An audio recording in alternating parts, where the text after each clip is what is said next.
Bridget, let's end this emergency. I don't want a lot for Christmas, just body autonomy. I don't care about the variants because of natural immunity.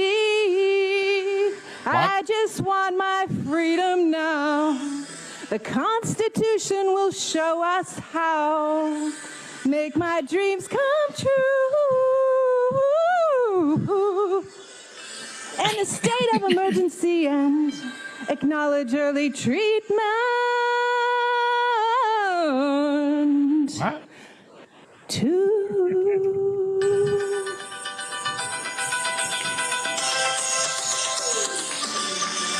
Ivermectin, not just horse paste, and hydroxychloroquine, vitamin C and vitamin D, then the zinc and quercetin. I won't wear a useless mask. I don't need to stay at home, and my kids should go to school.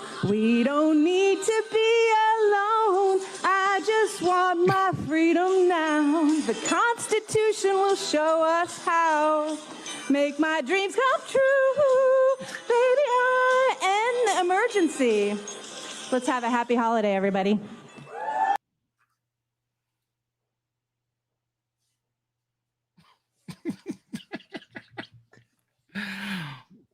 Hi, Doug. Welcome back.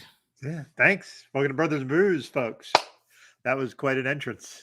Yes, and we have a co-host, but I don't see her. Uh-oh. Uh-oh. I don't know what happened. Wow. I think you just turn on the light and it works. I was Maybe. just here. Yeah, now you're the Donda cover, the Kanye That's West fun. album cover. Yeah, that's you go work. Oh, there you go. Hey. What's up, Chelsea? What What's up, Chelsea? Welcome to Brothers and Booze. We have a fabulous co-host, and we got a great stream / show coming up for you. But Doug, I want to know before we get there, what are you drinking and how are you feeling? And do you want to say something to everybody?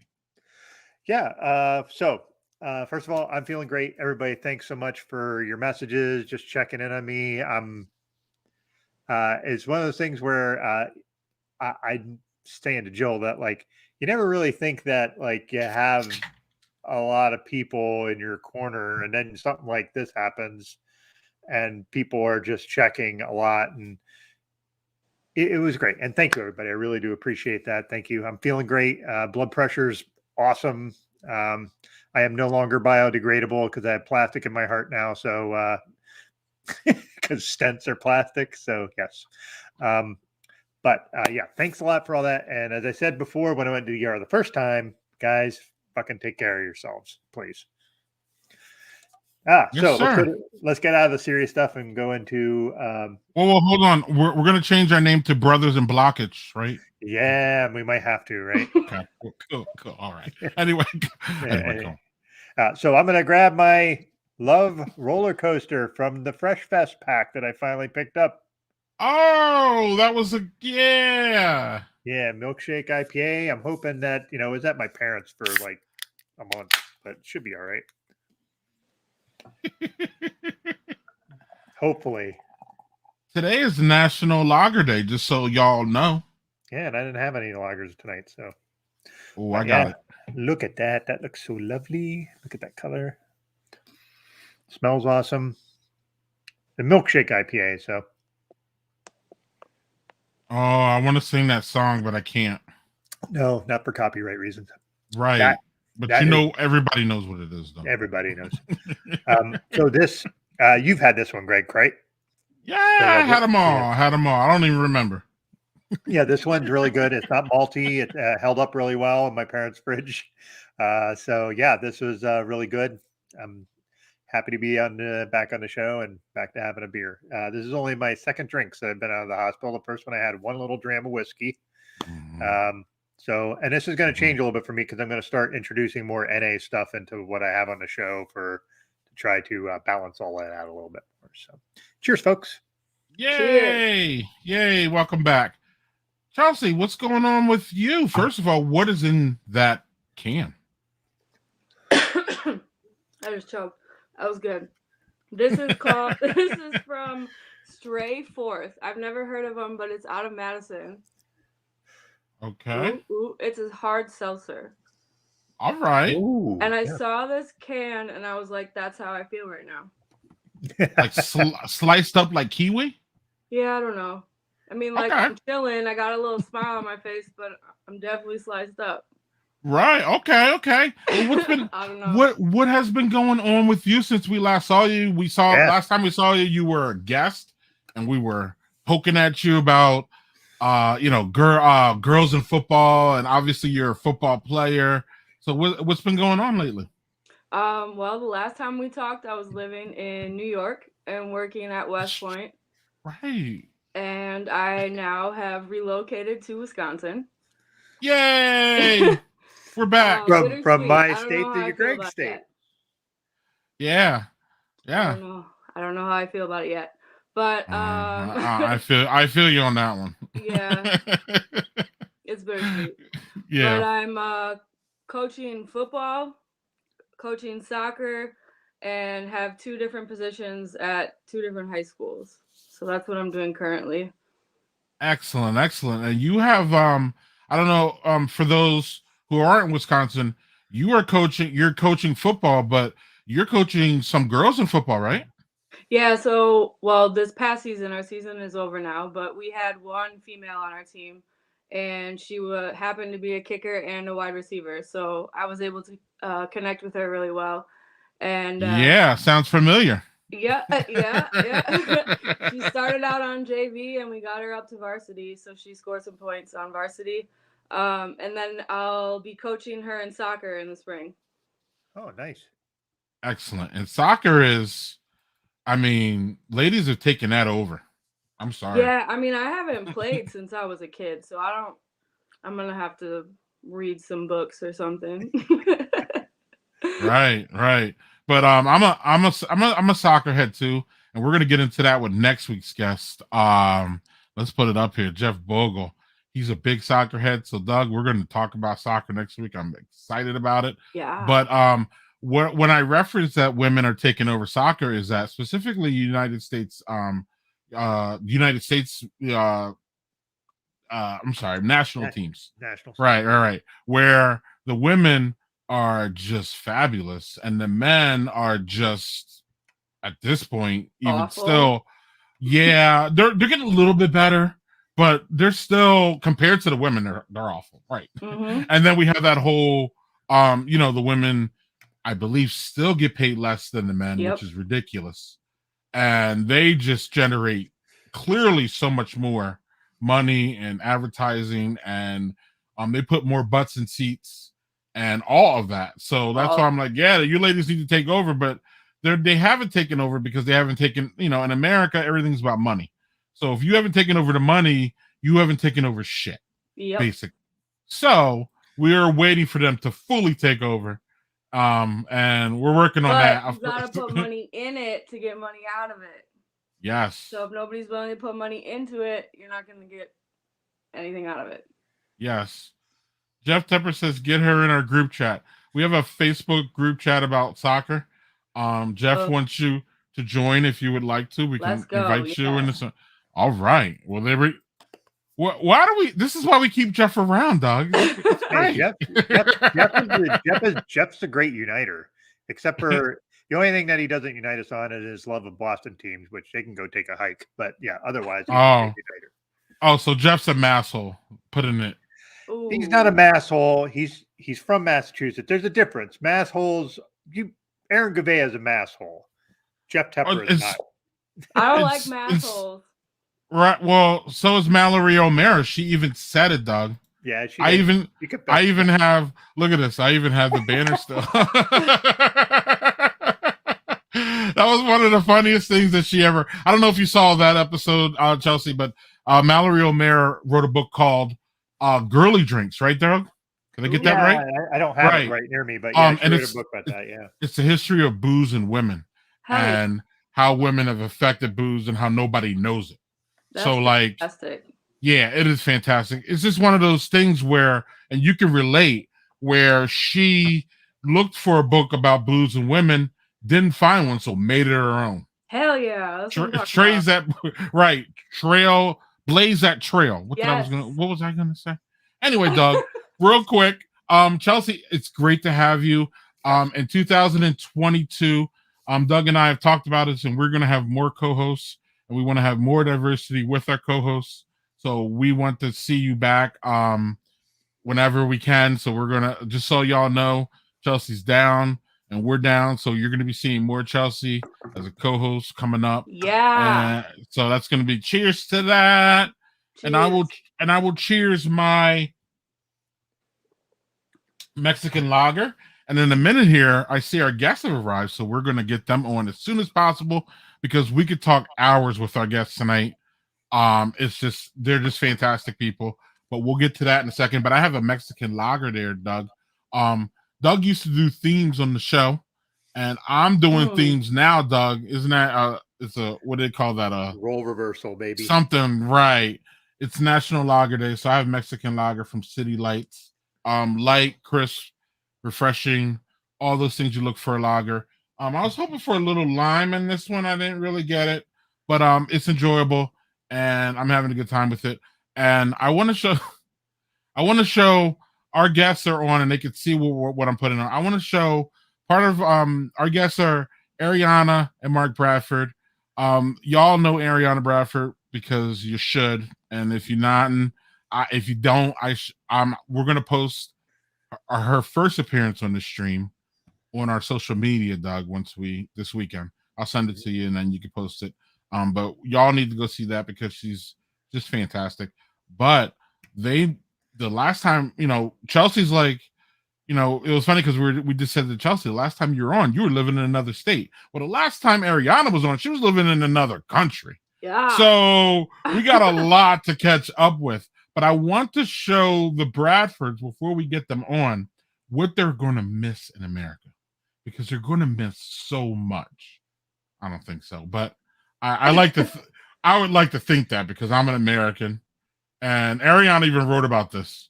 We're Americans, and everything is great here, and we are great, and that's part of the arrogance of being American, is that you have to embrace the greatness, right? And I don't know what the last president was doing, making America great again, but we're great. So why do we have to make it great again when we're great, right? But I want to show them what they're going to miss. What the fuck? What the fuck? Oh my god. What the fuck? Can I get outside security? Can I get outside security?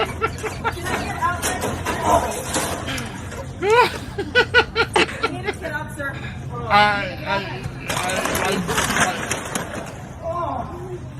What the? Wow. Walmart. They're going to miss Walmart. There are Walmarts in Costa Rica, by the way. But okay, but American Walmart people. Yeah, they just hit a little different, I think. Right. I thought that they would enjoy that. What Again, the fuck? What the fuck? Oh my god. What the fuck? Can I get outside security? Can I? Why outside security? Is there Right. Inside security isn't good enough. not gonna cut it for that? So for the record, Chelsea, and I don't know if you know, just so everybody knows, Ariana Bradford is here because of Doug. Doug, follow her on Twitter, love their stuff, follow everything about her, approached me about saying, hey, let's get her on. When Doug says let's get somebody on, I don't even ask Doug. I've never said no. I have no idea. I trust his judgment, of course, because he's on here. So when Ariana came on first time, it was she was here because of Doug. Now she's here still because of Doug, but I consider her a friend of mine. So Doug, if you don't mind, I want to do the introduction because she's just such a badass, and I just love everything about what she puts out on the social media. I read her. If y'all want something really good to read, about a 20-minute read is her chronicling her move from America to Costa Rica and why she did it, And we weren't able to talk to her about that because the last time she was on, she was this, living in Oregon, with her husband, Florida, and going through all that shit with the fires and the fucking stupid shit that went on last year with with our civil rights not being equal to everybody. And when I mean that, I mean black people. Mm-hmm. And just all that strain that she went through living through that in Portland or close to Portland, I think. Close to Portland, Portlandish, something like that. And maybe it's Portland, I'm not sure, even though I read her stuff. My point is that led to her move. And if you read her it's 6 parts now. Hopefully there's going to be more. I'm going to bug her about that. When's the next installments? I'm still missing something. But I wanted to give her a proper, not that Doug can't do it, but I wanted to give her a proper introduction, and her husband a proper introduction, because again, I love everything she's doing. And so I don't want y'all to know that. I'm going to post all of her social media stuff on my social media this weekend so y'all can jump in. But without further ado, we have the Bradfords, Ariana and Mark from Costa Rica. This has to be the longest distance that we've had any guest, Doug. And I thank you for introducing us and me to these wonderful people. And here they are.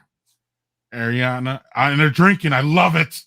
Like the first thing I see in Mark's face is a bottle. That's great. Yeah. How are y'all doing? What's going on?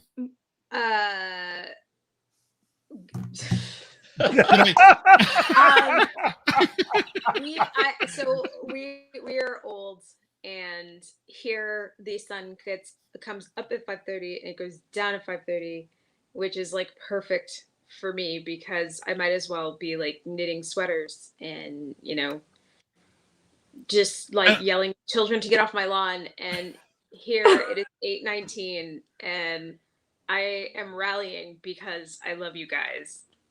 Because if you were anyone else, I would have legit like been using like a recorded version of myself, like a pre-recorded version of myself. One of those Zoom things. Okay. And it would have been clear that it wasn't actually me. Like, my hair wouldn't have been grown back yet. It would have been like a different day. It would have been like, it's quite clear that you just put some pre-recorded footage up. And I would have been like, yeah, fuck this, I'm dead. So, right. But because I love you guys, I'm rallying for you. And yeah, Mark's here too. Hi, Mark. Hey, Mark. Hello. That's great. So there's. Pumped. I'm sorry. What'd you say, Mark? I said she got herself, amped up for this. She had to rally a bit, but we're here. Right before I got here, I was coloring. So I was getting turned. An adult coloring book, or one you stole one from your kids? I found a coloring book app on iPad for free. Oh, and it's like thousands of coloring things. So like now I don't have to keep coloring books everywhere and keep crayons and markers, and it's always within the lines. So it's my new favorite hobby. I have to ask before we jump into everything. What's in the glass? What's keeping you up, Ariana? I have no idea. Mark made it. It's here. Great orange juice for all I know. I don't know. I trust this man clearly. Yeah, it's a screwdriver, and I'm drinking. You can't really see it because it's in the little sneaky koozie thing. It's Bavaria, which is like a local beer. I really should be drinking Imperial Silver. I was about to say that's the beer. That's the local Costa Rican beer, but this is the one they had on sale. So, but he's like, wow. So there's real quick. There's no daylight savings time nonsense down there, right? You don't have to deal with that bullshit. Okay, cool. Great. So Ariana, right? So tell us quick how, or not quick, but tell us how. Why am I talking to you when you're in Costa Rica? Yeah, what happened there? The last thing you were in Oregon. We were like, why am I talking to you is also a fair question. Right. Like in Costa Rica, though, of all places, we wouldn't have never guessed it when we talked to you last time. We would have just never guessed that the next time that we actually, we're face to face on a stream, that you would be in another foreign country, living there and thriving and all that. So how did this come to be so fast? Because there was not even an inkling of this. So what was going on? What's going on? No, I don't know. Like, basically between the time that I decided to move and the time that we got here was like a year, and not by choice. Mark and I got sick of the United States shit for different reasons. Or I should say mostly the same reasons, but like different weights, basically. I was sick of it because of all the things that you mentioned before I got here. And, speaking of getting sick of people's shit, Doug apparently was just like, fuck this, I'm out. I'm out. Already. Yeah, we're not convincing. He's like, I just got out the hospital. I don't have time for this bullshit. Life is too short for the same stories over and over again, Ariana. I'll be back. Yeah, but I, for all the same stuff that you just mentioned, I was done. I reached my breaking point the day that Ruth Bader Ginsburg died. And that was the one that actually solidified you on my pitch. No, but you hadn't pitched me yet. Mm-hmm. You hadn't pitched me yet. You had basically I had mentioned I wanted to move up the country. Ruth Bader Ginsburg died, and I was on Twitter. That shit hurt. It hurt a lot. Like, I was already upset. But then I was on Twitter, because at the time I was always on Twitter, and literally 5 minutes after the news had broken, Mitch McConnell, that turtle, lonely, messed up, Horcrux looking motherfucker from wherever the hell he's from, 5 minutes later was on Twitter, ooh, okay. Oh, turtles! See? We have a theme. We have a theme. I love it. Sorry, I had to. Trampled and turtled. Trampled by turtles. Trampled by, yes. Great description of Mitch McConnell. Yes. He kind of looks like a old turtle that refuses to die. And 5 minutes after they had said that she had died, he was already posting about how they were going to start talking about her replacement. And I was just like, the woman's insides aren't even cold. And you're already talking about how you're going to replace her. I was like, this country, thank you, Jonathan. This country has gone downhill. Like, it's gone downhill because Ruth Bader Ginsburg died, even though that is like the end of an era. I was pissed because I was like, our system has become so like obsessed with politics as like football teams that we can't even have the common fucking decency as human beings to say, someone just died. Maybe we should talk about this tomorrow. It was, to them, all they heard was, hey. Sweet, a spot just opened up. Sweet, a spot, yeah. So I had lost it a lot. Like, I was just over it. And I think for Mark, as most things are, I think it was like more financial for you, wasn't it?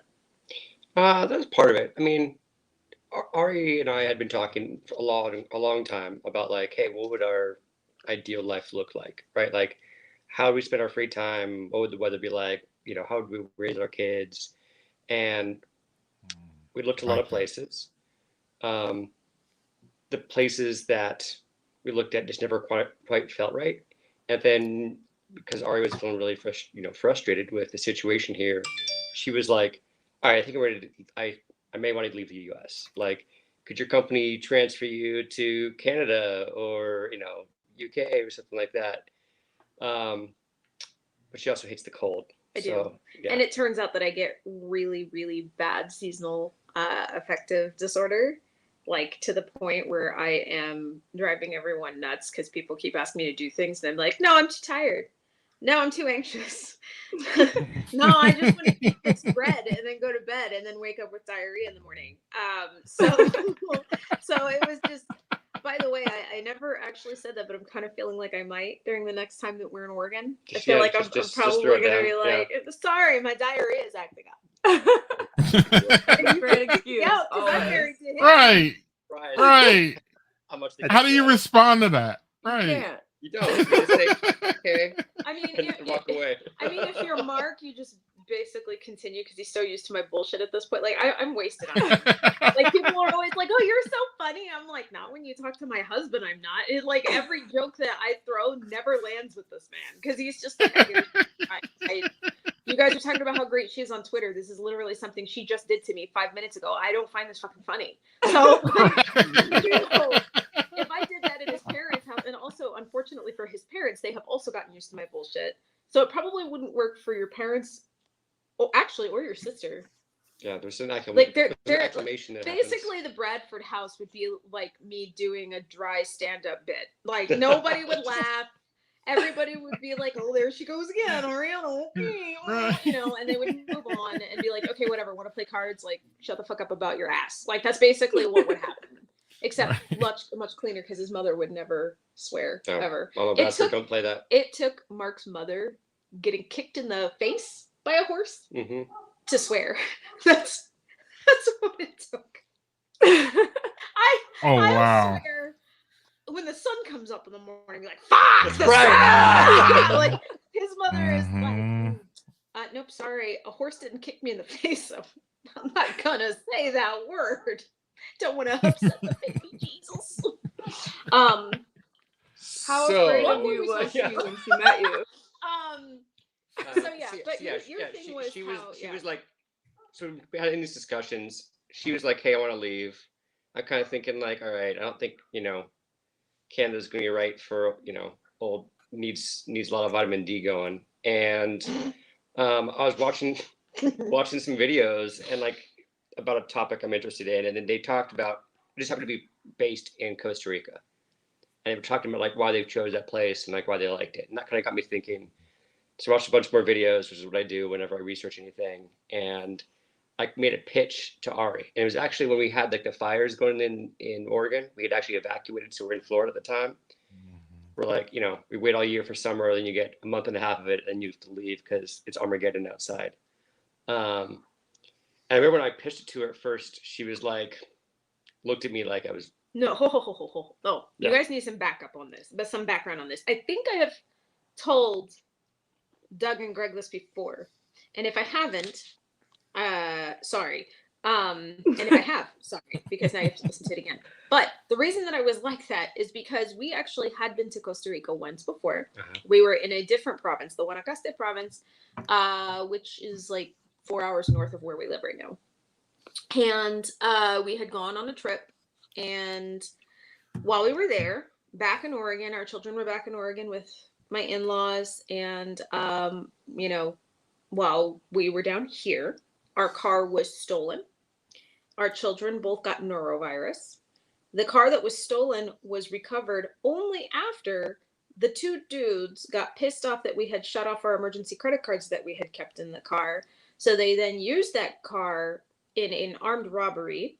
And then when the cops put out the spike strips to stop them, they drove over the spike strips, lost control, careened into 4 other cars, and totaled all vehicles. Wow. So, granted, none of this was Costa Rica's fault, but this country just kind of became, for me, synonymous with trauma. And I wasn't coming back. I almost didn't leave the house that same year, because Mark had won that trip at work. The same year, they were telling people where they were going to go next year. And he had the nerve, after I had only been back for like a week, to go, "Guess where we're going next year?" And I was like, "Oh, fuck off. I don't care. I'm not leaving the country." And it took me like a lot of self-work and a lot of therapy and a lot of like anxiety work to get on that plane to go anywhere else. So when he came to me and he was like, "Hey, what do you think about Costa Rica?" I was like, "Oh, that's really funny." No, and it's like, serious. And I was like, "Well, this is interesting. Why, like that? You've got to have a good reason to be suggesting a place that to me is like, I would never go back. Why are you suggesting that we move there?" So that was why I was like that. It wasn't just because I was like, "It's coming out of your mouth. I don't want to hear it." It was, I had a reason. Yeah, no, yeah. There was prior experiences there. Yeah. So, but for me personally, like Ari was kind of referring to, like often people come to the same conclusion. We just have very different paths and different like reasons for getting there. But like the end result is the same. And real quick though, Mac, sorry not to jump on, and then Chelsea, you're gonna have the follow up here.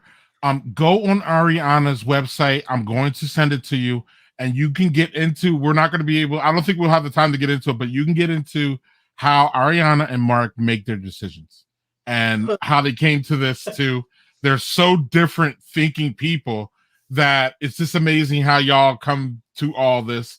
Ariana has a nice write up about it. I think it's part 2 of Part your 2. right. I've combed over that. I mean, But it's part of that. Yeah. And it's part of this like a little cartoon.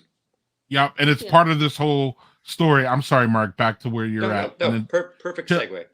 Yeah, and then Chelsea's gonna follow up here after you're done saying what you were going to say, but I cut you off. No worries. So for me, it was more like with COVID and everything, everyone we had all these things stripped away, like all these things that we distracted with ourselves all the time were removed. I think a lot of people had the chance to realize, like, oh my God, I kind of hate my life. But like, you just realize like there's a lot of things that you do or that you spend your time doing that aren't that important to you, or maybe like the balance of where you like put the bulk of your effort and your energy isn't really where you want it to be. And that was it. That was like kind of the bulk of the decision for me. Was I felt like even though I enjoyed my job and I was good at it, I had at the end of the day almost nothing left to give to my wife or my kids to be a good husband or husband and father, and that just felt totally backwards. And so for me, it was like a big lifestyle and kind of realignment of focusing on the things that are important to me. Yeah. Excellent. Elsie? His reasoning, can I just say that his reasoning is so pretty, and mine is just like, I got sick of white people's bullshit. I need to go somewhere where I didn't have to deal with it quite as much. Like, his is so romanticized, and mine is just like, yeah, you people can go fuck yourselves. That's why I left. I left because you people can go fuck yourselves. That's why. I love it. It's kind of like when we tell the story of how we met. Like, he always talks about like how he walked in and he saw me and he was like, I gotta go talk to that woman. And he got my number, and our first date was 36 hours and we haven't left each other's side since. And I'm like, my friends didn't show up, and this guy came up to me, and he was cute. But I only realized that after my friend pointed out, because I was just really freaked out that this dude was talking to me at a bar. And then we both parted ways, and he went and hooked up with this one chick, and I went and made out with a bartender. And then the following day he asked me out, and we got married. True love. And he knocked me up 6 weeks in, and that's when I knew it was up. It's just oh my God. But that's a fantastic story. He's the, I guess, the romantic, and I'm the pragmatic one. I don't know. It gives me hope. It's beautiful, right? All you need is one person who's willing to take your bullshit, and it works out. Yeah, just haven't found that yet. I mean, to be fair, he was also kind of forced to make a decision a lot faster than he's used to, because the pull-out method doesn't work. Everyone, there is that. There are articles everywhere that will tell you that it is 99% effective. And it's a lie. It's a lie, and I have the proof. So, Chelsea, you got to follow up here. I don't know how you follow. That's part of the problem of Ariana. I don't know how you follow up some of the shit that comes out of her mouth. But listen, Chelsea, it's your turn. Yeah, good luck. I mean, I lost all ideas that I had in my head. I had a dog barking. I spilled my drink, and she said that shit. So all I have is chaos. I too hate white people, so I don't think we're moving to Costa Rica. And people always call me fucking crazy for saying that, because obviously I'm white. But that's how I feel. Like, I feel like ashamed to associate myself with that. So I don't blame you for moving to Costa Rica.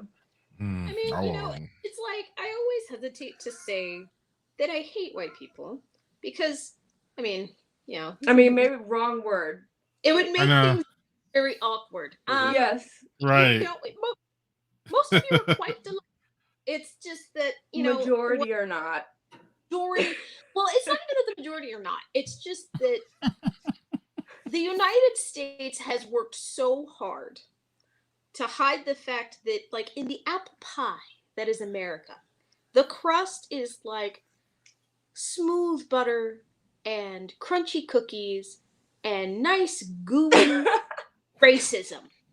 And they were like, no, that taste that you're tasting in the pie, no, that's the fucking butter. That's not the racism. That's not the 400 years of slavery. I don't know what you're talking about. What are you talking about? No. And it's like, no, there's racism is part of America. And if you're not willing to admit that that is part of the country's foundation, the very whatever the fuck you want to use that it's built on. Fiber. Thank you. The very fiber of what it's never going to get fixed. And may that happen someday?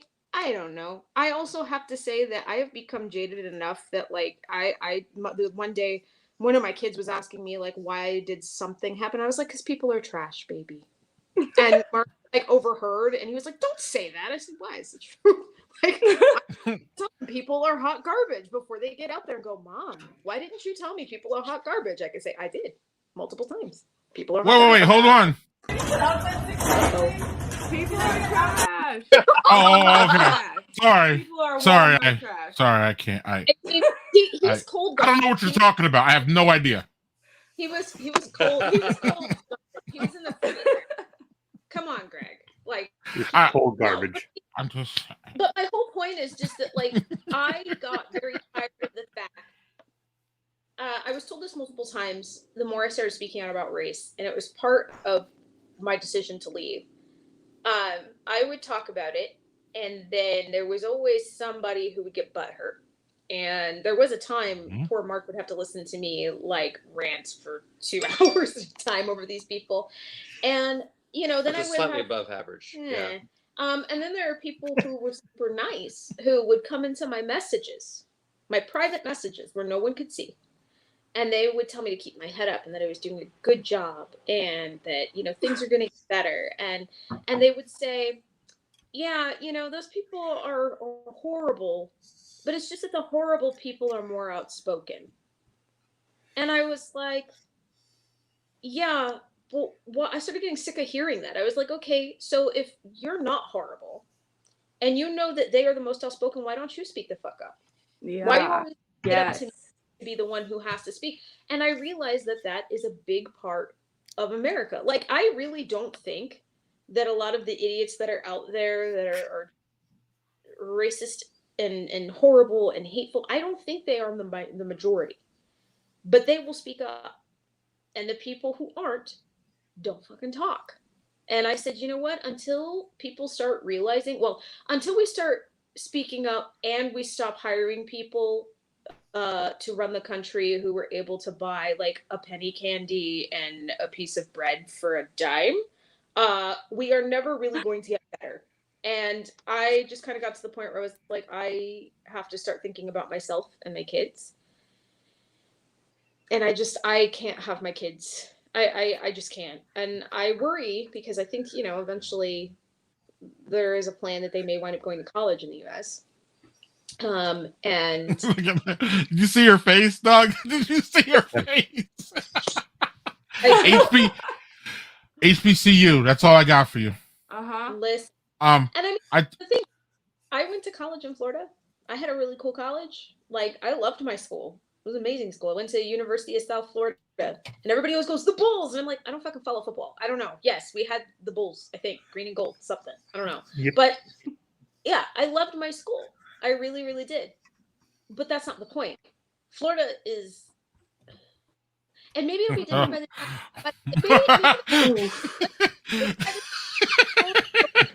a lot of people will die. And I'm not saying that to be mean. It's just true. Like a lot of the racism and the people that are still holding up the South will rise again. A lot of them are like 86 years old at this point. So maybe by the time my children get old enough where they can actually make a difference, the people who are hampering them would stop them. So it's like racism, like a game of attrition. Is that what it is? We're hoping. What? Like it has a half-life. I don't know. I'm just really hoping that the racist people go away. New plan for eradicate racism. Wait for them to die. Except they like to replace themselves with like, you know, I don't know. It's so anyway, my point being, I didn't come down here necessarily to get away from the good people, but more because I feel like not enough people speak up there. And I'm just tired of it. I feel we should also talk a little bit why Costa Rica too. Like not just like why the league, but like why Costa Rica. Oh, we're gonna get there. I got questions galore. Don't worries, Mark. No worries, Mark. It's Doug's time to ask the question, but no worries. I got. Yeah, we got a lot to get to. Doug, go because I'll just Doug, go. So, Ariana and Mark, I think this, like when you were speaking to how that racism is baked into our country, very much fucking is. That was the basis of it all, and it feels a lot like when you get those comments like, yeah, but it's not all people. That sounds a lot like not all men, not all cops. Sounds an awful lot like all that shit where it's like not all those. Okay, in like cops specifically, it's like, well, there's just a few bad apples. Well, you know what happens when you have a bad apple in a barrel? It ruins all the other apples. That's what happened. That's just how it works. Yeah. So that wasn't really a question. I just felt like it felt a lot like that same sort of theme, right? Because I was like, there should be a question at the end of that. No, but to be fair, because I do want to come out here and say this. There's racism here too. There is. There is racism. It's really bizarre to me coming from the United States. Yeah, coming from the United States and listening to someone from here talk about how shitty Nicaraguans are. And I just want to be like, you do realize that if you and a Nicaraguan walked literally anywhere but Latin America, nobody would bother to tell the difference. Like, you guys are part of the same country, the same, like, well, not the same country, but like the same region. Right.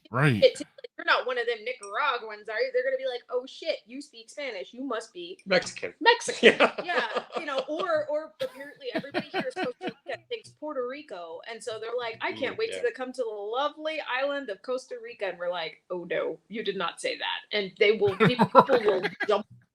It is not an island, but like, you know, it does happen here. It does. And there's a province, the Limon province, where actually apparently a lot of people look like me.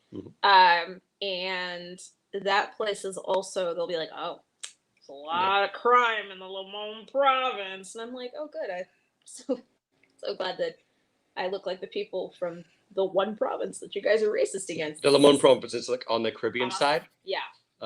So people there just have darker skin, and there's like definitely a prejudice against that. Now, that being said, though, the difference here, I feel like the U.S. has a special kind of racism. It's a special flavor, in that racism is everywhere. But I feel like, and I hate putting it this way, but I think that places that are settled by white people just have like a special brand of racism that involves a lot more murder and a lot more like ways to kind of low key, try to think of the word, like low key, what's the word I'm looking for? Like, not keep them down. That's 3 words. But repress. Like low key, like repress or. It's like keep you down, but like pretending that like no, like what are you talking about? It's all. Yeah, I can't think of the word now, but you know, basically means it's that. It's like repression while gaslighting. I don't know if there's a word for that. I mean, there is. But basically, you know, there's a real. Even if you take it out of the U.S., right? Go to Canada. Canada is, you guys already know, like constantly finding new horrible mass burial grounds of Native children, especially where they had residential schools. And while quite a few Canadians are not happy to see these things, don't get me wrong, there are quite a few people who are like, well, why are we talking about this? This happened 100 years ago.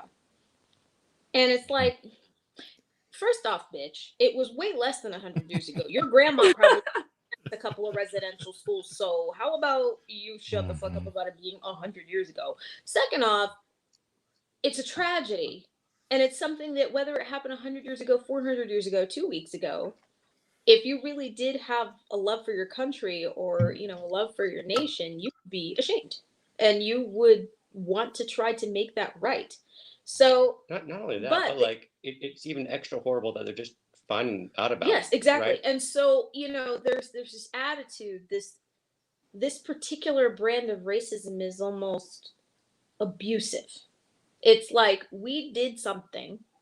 It is wrong. We are continuing to do this because a lot of people in the First Nations in Canada are still being treated horribly. They go missing all the time, and no one ever says anything about it.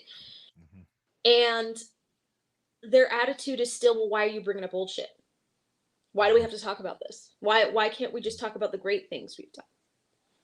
And I have to say that I don't see that here. And, I honestly, I am not a Costa Rican history expert. I'll admit it. But I do not see that same attitude of, we've only ever done right. We've never done wrong. And, racism doesn't exist. And anybody who complains about it is a whiner. Like, there's no, like, ignoring that history. And so I do appreciate that about this place. I appreciate their racism. Their racism is the good racism. I don't know. I'm just, it's better than the U.S. It's just a different. Yeah. It's a different shade. Fucking people. Why do we all have to be trash? That's because America is built on racism. That shit runs thick. And it's different systems. I mean, you got the prison system. That's a whole slavery system in itself. Like, there's like compartments to this racism, and it runs deep. Even the goddamn highways are racist. Like, like that's true. Pete Buttigieg. It's fucking true. Like, I mean, everything is. And I just saw someone say today, like, what does race have to be in everything? Race is in everything. You want to know? You want to know who? You want to know who to ask? Ask white people. Greg, I'm asking though, because this is gonna sound super stupid, but I have to ask: how are the highways racist? I haven't heard this one. What's going on? Dog, answer. Our boy Pete Buttigieg made the comment that now that he was running kind of the infrastructure package, that in cities, they would build the highways and they would actually make the underpasses, like change the underpasses and stuff, so that it would be harder for people of color to get to the beaches, so the beaches could be more white and more appealing. Fucking what? They also made highways in between, right, places where black people lived and where they would have to work, or so you couldn't transverse those highways. They also built highways on communities of color, and those people had to disperse and move. They are. There's a whole. Google this, Ariana. Google this, and you will see. Up. Listen, Ariana, I agree with you. When I first heard it, I was like, wait, and then I went and read this shit, and I was like, oh my god, I'm just tired of it all. Like, I got to the point that with you, I'm just like, I just can't anymore. You have to understand. I 100% believe you. I am not laughing because I think you're lying, and I'm not laughing because I think it's funny. I am laughing because he did, Lauren. By the way, Lauren, he did. But go on. I'm laughing because you're not surprised. I say this to Mark almost all the time. Every single time I start thinking about something I miss in the U.S., something like this happens, and I'm like, yeah, no, fuck that. Amazon. Right. I can wait to get that. It's fine. I don't need it. Like, every time I start to give it a little bit more, like, you know what, maybe it's really not that bad. Somebody says something, I'm like, that place. Right. It's so It's fun. that bad. Whenever you're ready for that rabbit hole, it is there for you to jump down. Trust me. It's bad. Kelly wants to know though, are y'all living in Costa Rica now? Oh, yeah. Yes. Yeah. Yep. Okay. Yep. We even bought Okay. a house. We're here today. We're in it. Yep. Yeah, so wait. So y'all bought a house. Did y'all build the house? Because I know this is a if you read Ariana's stuff, you know that this is part of the well, Ariana, talk about it a little bit because that's part of like your idea. Like, everybody has, funny. This is the American dream, is what Ariana, in my opinion, talks about on her blog, which is having you don't say it in those words, but the American dream to me is a place where where they preach to us, which we all know is bullshit. But what the idea of the American dream to me is a place where you can thrive, you can work, your family can thrive, people can be together, your neighbors are your friends, all that. But one of it is having a homestead that you feel at home, that you feel safe, that you want to live the rest of your life there. You want your kids to be brought up. You want the schools to be good. You want to be able to walk to a local bar. Well, that's me.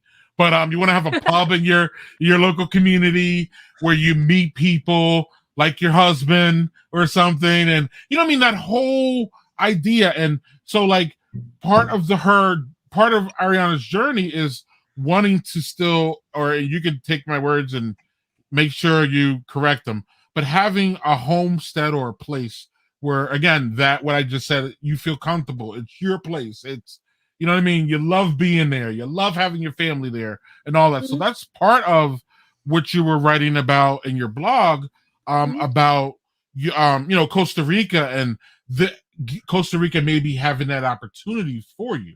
So when y'all say that y'all have a house now, and I don't think we've updated this on the blog post. I'm not sure. Maybe I missed it when I read it. Okay, cool. So that's why I was like, is anything off the table when I asked y'all? Because I wanted to make sure that y'all were comfortable talking about that. But if you want to go into a little bit on your housing, and then we got other shit we got to get to. Chelsea has a really, really high point issue that she wants to deal with you, Ariana. So can we finish Doug's? Doug didn't have a question. He had. Yeah. Doug said his piece. Doug said his piece. Right. But no. So if y'all want to talk about your housing a little bit, because that's a fascinating part of me about your story, about you also had some missteps. We're gonna talk about your podcast in a second here. And y'all talked about your podcast. Y'all talked about it really specifically in the podcast. So I'm gonna scream and holler about that in a little bit. But I want you to talk about your housing, as much as you can, or you want to, or where you at down there with your housing? So we're renting right now. Yep. We will be renting until February. Hopefully. Yeah.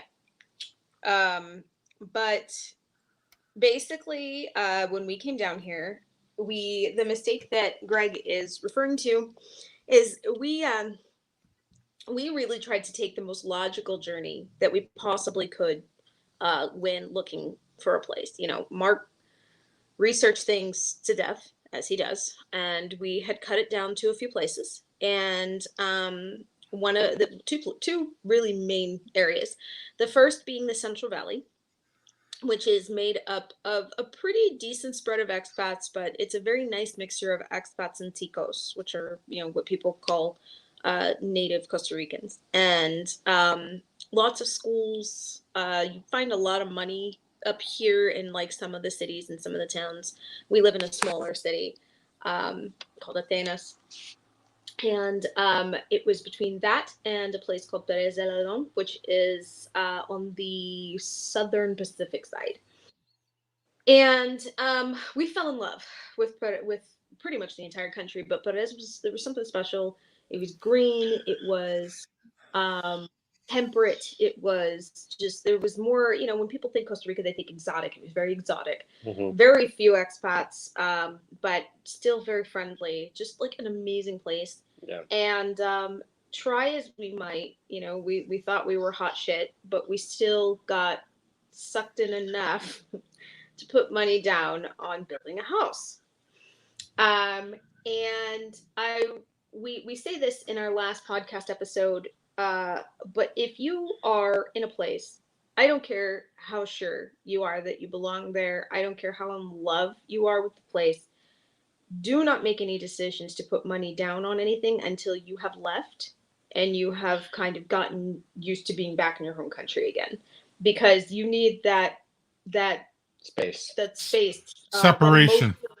You need that emotional separation before you make that choice, because I'm already close to you. Why am I? I'm so sweaty. But,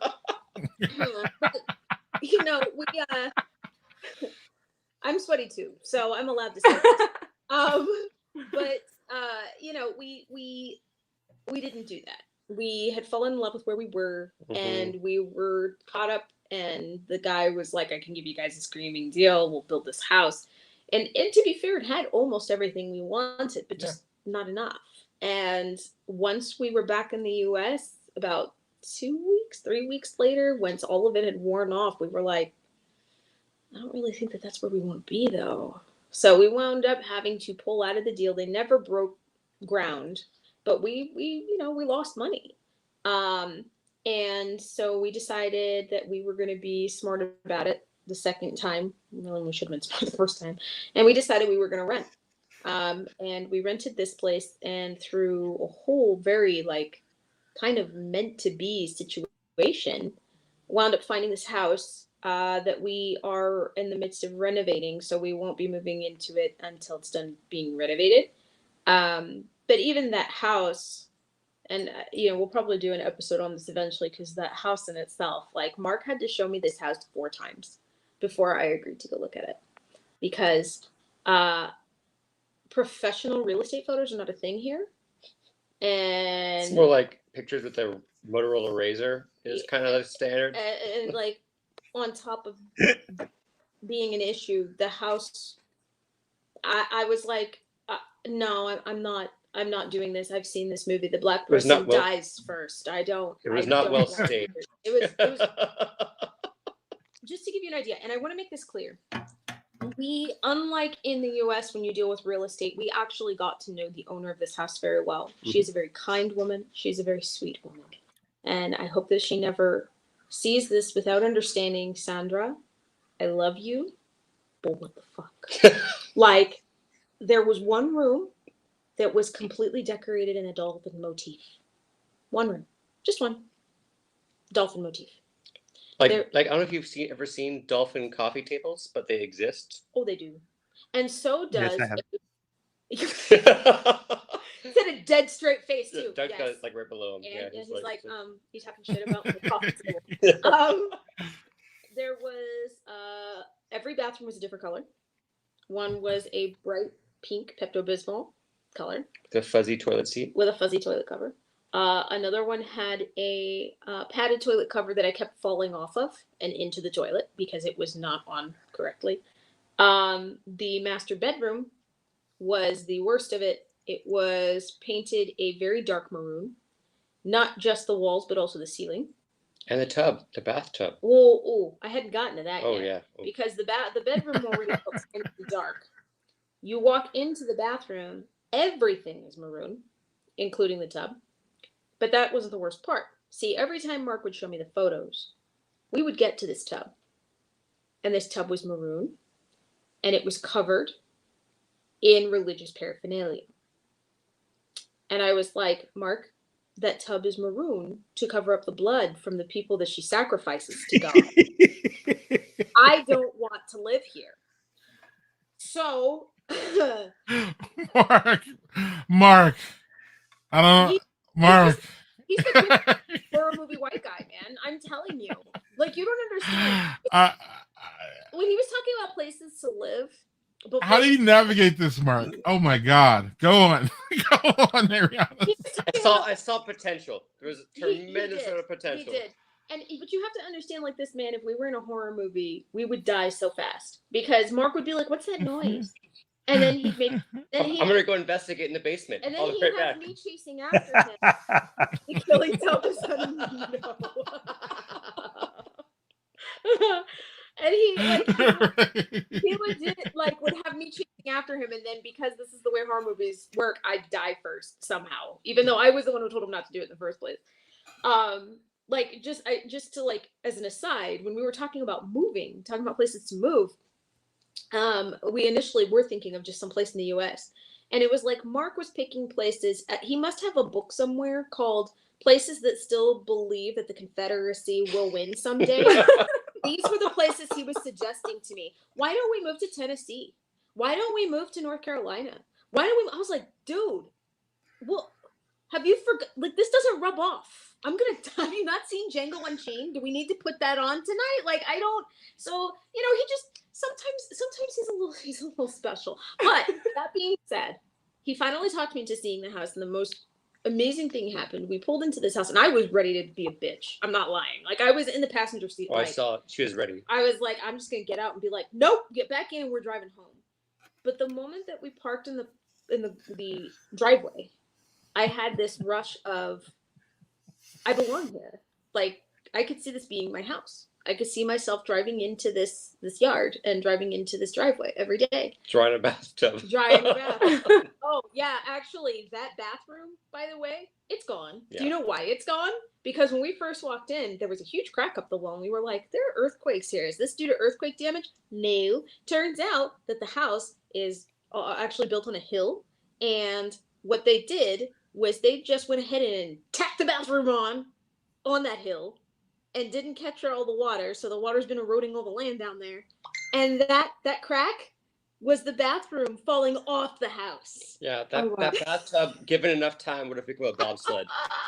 So basically, part of the renovations are 100% like having to knock the bathroom off. So such a shame. So the deck tub is gone now. I don't know. The Dexter tub. That's appropriate. Doug, you want to do your second beer before we Mark, what were you gonna say, buddy?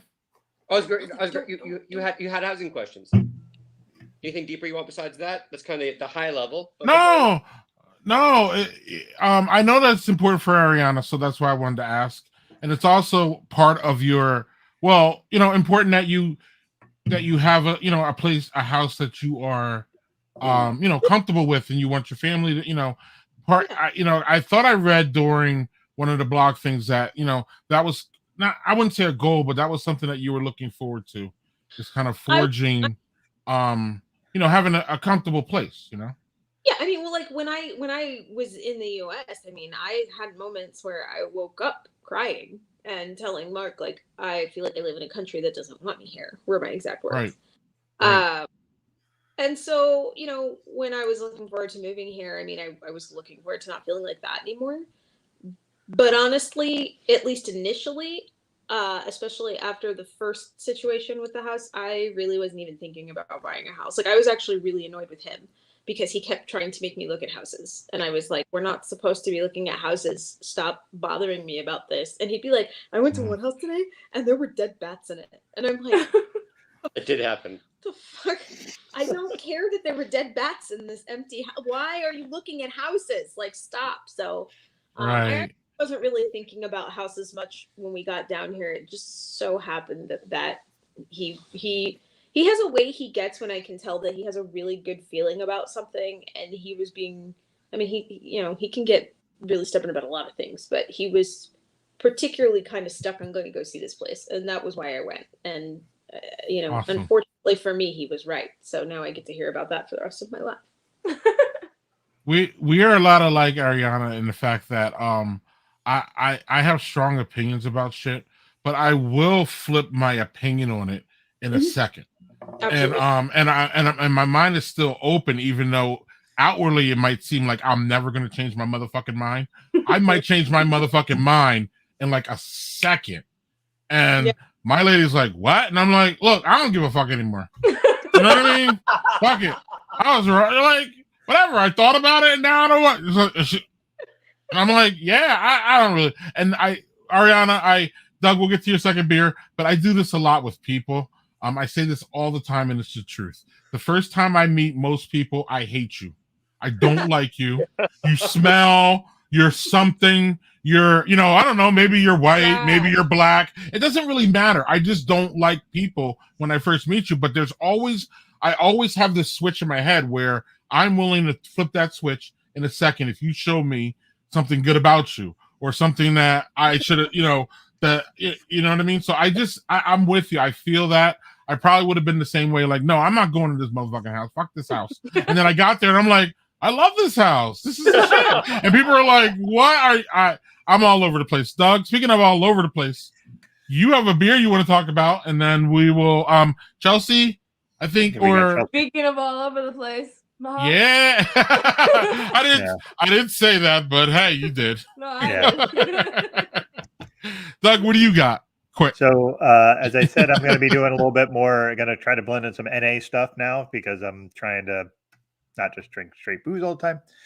This was suggested by our friend Matt Stream from this company called Self Care. It's called Fuzzy Hat. It is a non-alcoholic British style brew. Great name, cool can.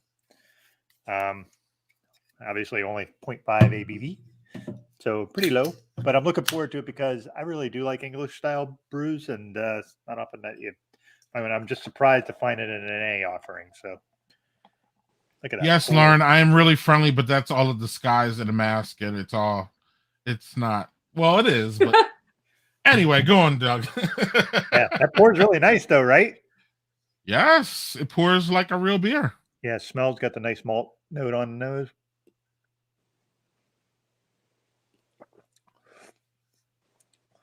Yeah, it's really reminiscent of like something you get in a British pub. Like really, really tasty.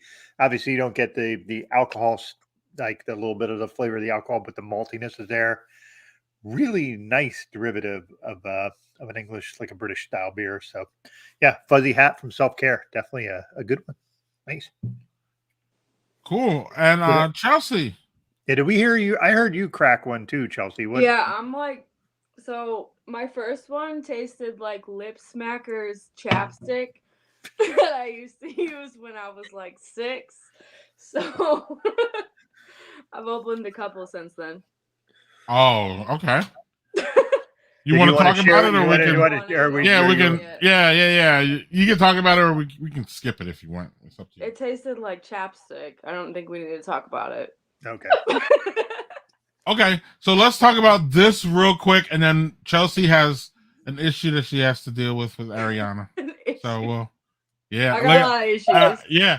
Oh, yeah. I just want to scare Ariana. It's nothing.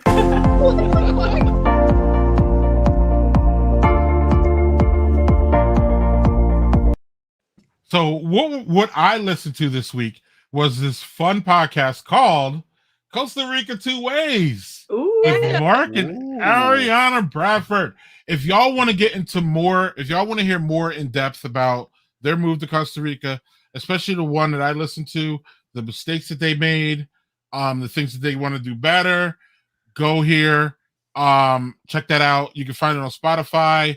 You can find I don't think you can find it on the link below, the link tree. But if you go to the link tree, go to Ariana's website, read the 6-part blog post about Costa Rica, and then answer the wizard's questions. And then up at the top there is a link to the podcast, so you can get it on ariannabradford.com. I believe that is. Yeah. The podcast, great. It goes into more depth than we'll be able to get to here. And I think it's fantastic. And Ariana, you have a podcast that you started listening to. Yes, I have become obsessed with, and I am late to the game, so I'm sure a lot of people have seen this one, Behind the Bastards. And I asked if we could talk about this because I have started listening from the beginning. And I got a chance to listen to the Stalin episode. God, that was good. I have thoughts about Stalin as a human being. So if you haven't listened to Behind the Bastards, you absolutely should. It's so interesting. And what it is they go into the worst people basically in history, but they don't go into them in like so much in like a historical history channel, like, and this is what led to World War II type. They look into them as people and like their quirks and their weirdness. And they talked about Stalin, how basically he was just like a nerd and a kind of a horrible prankster that somehow wound up killing millions of people. And he also really, like, to me, the worst torture that they brought up throughout the entire episode was the fact that he would make his friends come to his house at like 8 p.m. and they weren't allowed to leave until 6 a.m. He would make them drink and drink and drink and drink and drink. And even if they threw up, they were expected to like throw up, come back, and keep drinking. And then when the drinking was done, he would make them come with him to like his personal movie theater and watch movies. But he wouldn't just watch the movies. He would act out the parts he liked, like before they showed up on screen. So he was like that guy that would be like, "Oh guys, you gotta see this, you guys see this part, watch this." You got, "I got you, Pilgrim," and then he'd make you actually like watch it happen on screen. And after he would do that, I forgot what the last thing was, but then like basically he would not let people leave until like, no, he would DJ for them. Right. Like he would basically like put on, but it wasn't like real music. He was like a noise DJ. So like his favorite record to play for people was like dogs barking Christmas carols. That sounds like my nightmare. Literally, Kill like me. I'm listening to this and I'm going, okay, like see what Chelsea just said.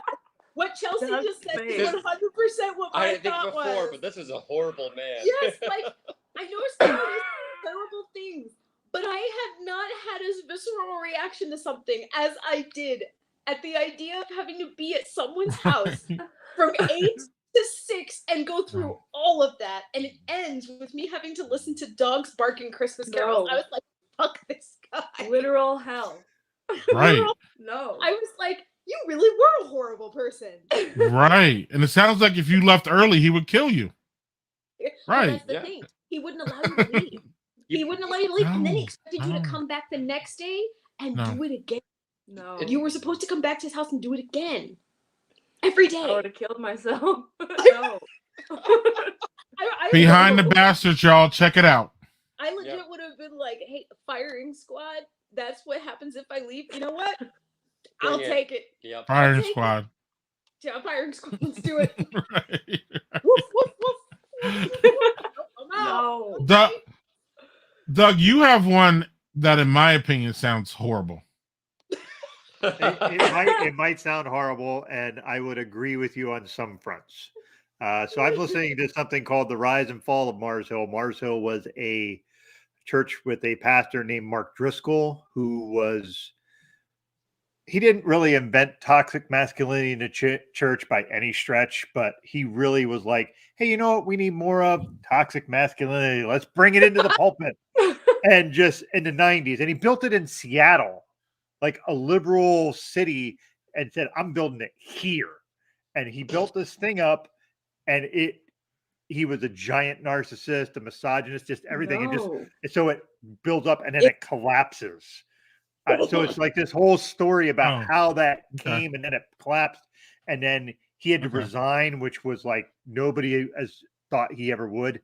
And now I haven't finished it yet, but actually my wife and I are listening to it. My wife grew up in a very, very evangelical version of Christianity. So she knows a lot of the people that are talked about in this. I don't. So there's a lot of shit like where she's working through it at a different level than I am. I just want to understand it. And then a friend of mine is a pastor in one of the Carolinas, and he followed this in real time when it was happening, and also listened to podcasts of the podcast. Great, you should do it. And just it's fascinating to watch someone like that who built a church built around himself, and then it just completely fell apart. And then apparently he's building the same thing in Arizona now, but made it so there is absolutely no way he can be ousted. I know what the mistake was. I picked Seattle. I just He's learning from his mistakes. Yeah, he's evolving. Oh boy. Yeah. So he moved to Arizona where there's a lot less hippies, I guess. So maybe I'm just telling you, it is fascinating because actually the thing that makes it more fascinating is it's produced by a group called Christianity Today, a very religious group, and they're actually pointing out all the problems with this. Right. And they're not missing words about it. They're like, this was really problematic. And I find that really interesting that they're willing to just explore something that makes them look really bad. Excellent. Awesome. And that's why I said it looked horrible, because of who made it, what the story's about. I'm like, this sounds like shit. What the fuck are you talking about, Doug? but Doug never really, like, I've always enjoyed Doug's suggestions on what listening and reading. So that's why I even put in our pre-production thing. I'm like, Ariana, what you put sounds fantastic. I'm jumping on that. Doug, what you put sounds horrible. And sorry, but that's what and Chelsea agrees with me, because Chelsea's like, right. And then I saw Christianity Today, and I'm like, but Doug's an atheist. So if y'all know Doug's, I wouldn't say a proud atheist, but proud in the fact that he's willing to tell people that he is, and he's willing to stand up for that. So then that's why I'm like, there must be more to this shit than what I'm reading right here. And you just explained to Doug. So I'm gonna jump on that at some point. That sounds really good. Yeah, what are you gonna say, Ariana? Nothing. Even though since you did point at me, I want to bring up one other thing about Stalin that I thought was hilarious. So hold on. No. And another thing about Stalin. No. So his favorite prank to play on people was to buy tomatoes, stick them in the pants of someone who he chose at random, and shove them up against the wall so that the tomatoes burst in the pants. He's like the worst Jim Carrey impersonator ever. Right. Like a real right. At one of his parties, I would laugh at that. I would laugh. I mean, it's like and then he never stopped doing it because he got a positive reaction. He's like, right, Mark. Nerd. It's just right. Like, if he hadn't become like head of some place in Russia, he would have been like Carrot Top. But was he alive? I don't know. Like in Russia, it was great. Sorry, that was one thing I thought about. I was like, oh my god, I gotta bring that up. That's hilarious. Please continue. So y'all can check this out on Behind the Bastards. Check it out. Check it out. I'm going to. Can I also say that when you pulled it up in the first 2 episodes, I see you're talking about cryptocurrency. That makes me never want to listen to that podcast. Yes, ever. Agreed. I'm with you on that. I'm gonna go ahead and say both of these make me cringe. I don't want. Yeah, they're both cringe worthy for sure. Chelsea, you and I right here. I've been cringing this whole time. And Chelsea, this is my perfect lead into something that's not cringeworthy, right? It's pretty cringeworthy, I feel like. Oh, at least on my end. I don't know. Okay. Let it fly. It depends on which one you're talking about. I don't know. No. I'm talking about what you want to talk, what you want to ask Ariana, what you want to address. That's not cringeworthy, though, is what I'm saying. Or is it? I mean, to me, yeah. I don't know. Okay, so go right ahead. Here's your platform, and Ariana's going to be blindsided a little bit because we talked about this on the side that Chelsea wanted to talk about. Chelsea didn't address it in the pre-production thing.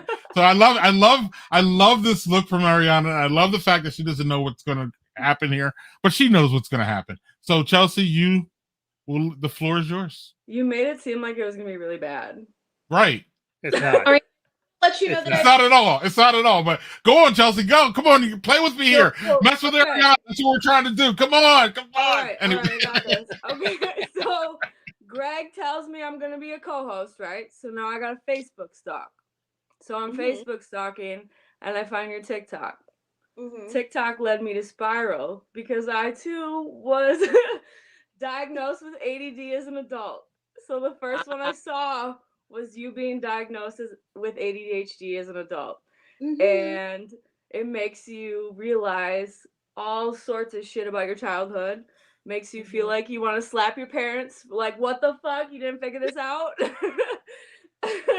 And then that led me on my spiral of your TikTok to the hide and seek game, which I just had a very heated debate with many people about how can a person be bad at the game hide and seek.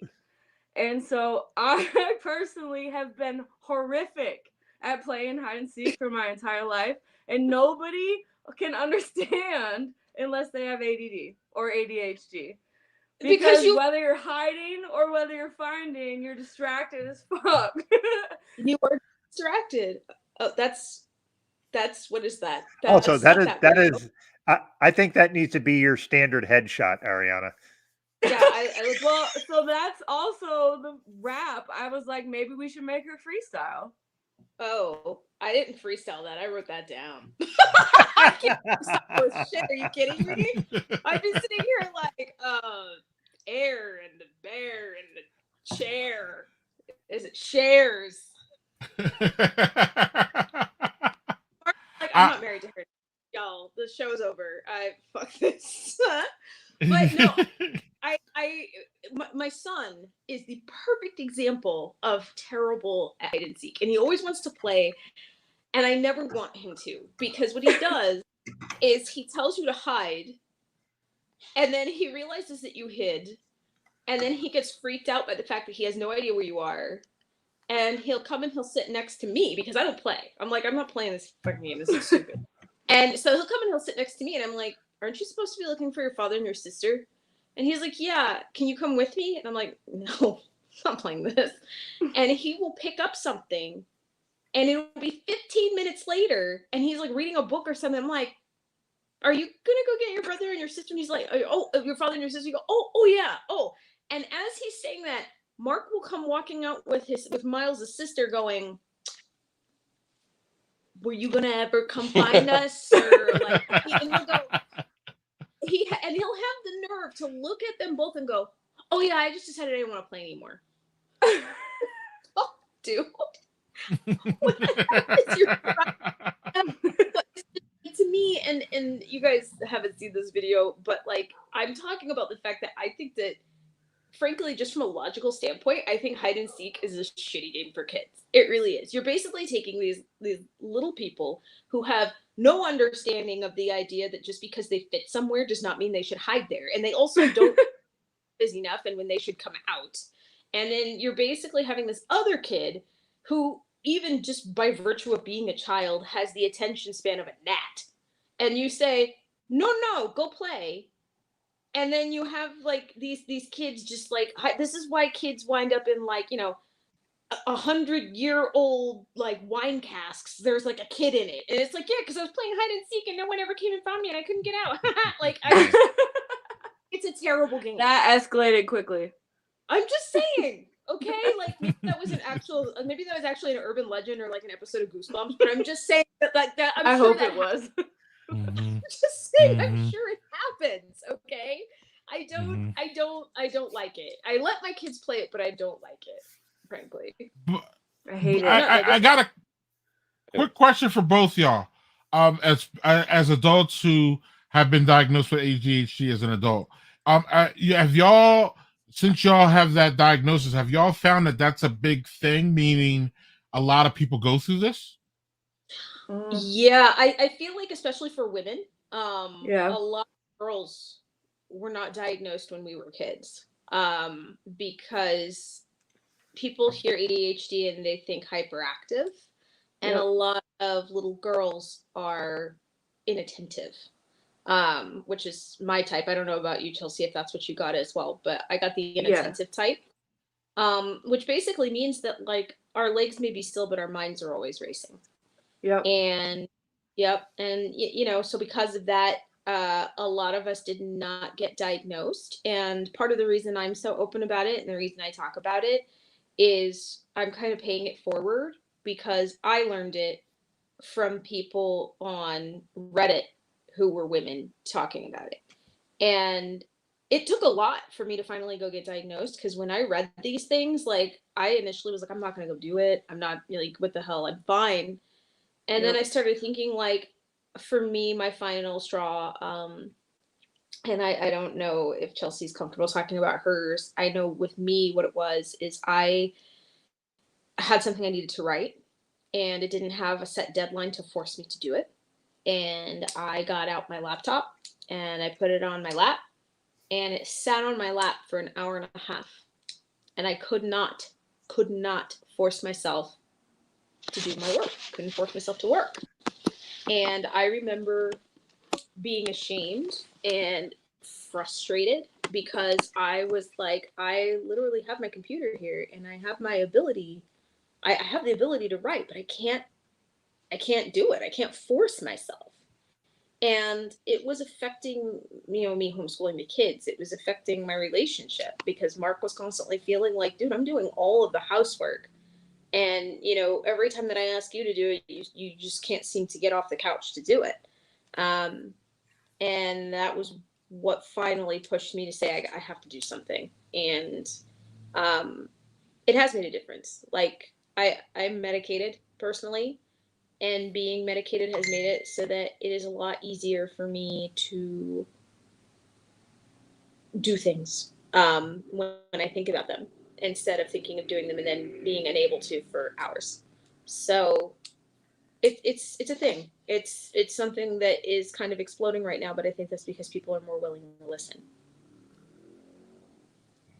Yeah, and another thing bad about America is our attention or lack thereof, and to mental health, any kind of mental health. It's just basically, Yeah. I still feel it's just shunned, and generally people just, you're crazy and that's it. And so, this is just another layer. And then, of course, being a Black woman, that the stigma of being a Black woman, you already know. I don't, in fact, hell, you, I don't even want to put words in your mouth. I'm just saying, no, like, it's like a double whammy. It's a double whammy. You're Black and you're also a woman. So then, the woman thing is, with all due respect, bad enough. Like, how dare you be a Black woman? You know what I'm saying? And so, and then Chelsea, for some reason, she's back now. Doug, we'll get to your question for Mark in a second, but I wanted to make sure that Chelsea either followed up on what Ariana said or had her own opinion or wanted to respond to this subject real quick. My internet sucks. Sorry. You got worse internet than them in Costa Rica. Man, come on now, America. Anyway, Chelsea, back to ADHD and anything you want to talk about it. And I don't know if Ariana, you wanted to respond to anything she said or any of that. I mean, I guess the first thought I had was like, as girls, like young girls, the girls who are caught in the classroom, like always talking, to me, that's like the first thing that comes to my mind. Like, that's a huge red flag of ADD or ADHD. And I mean, I was yelled at all the time for talking in class, but it was like, you think of something, you gotta say it. I don't know. It's to say it or you forget it. Yeah. Or exactly. So like Greg was like putting me on the spot earlier, and I'm like, shit, I forgot it. I don't know where it went. It's a thing. Like, dang, it's really bad.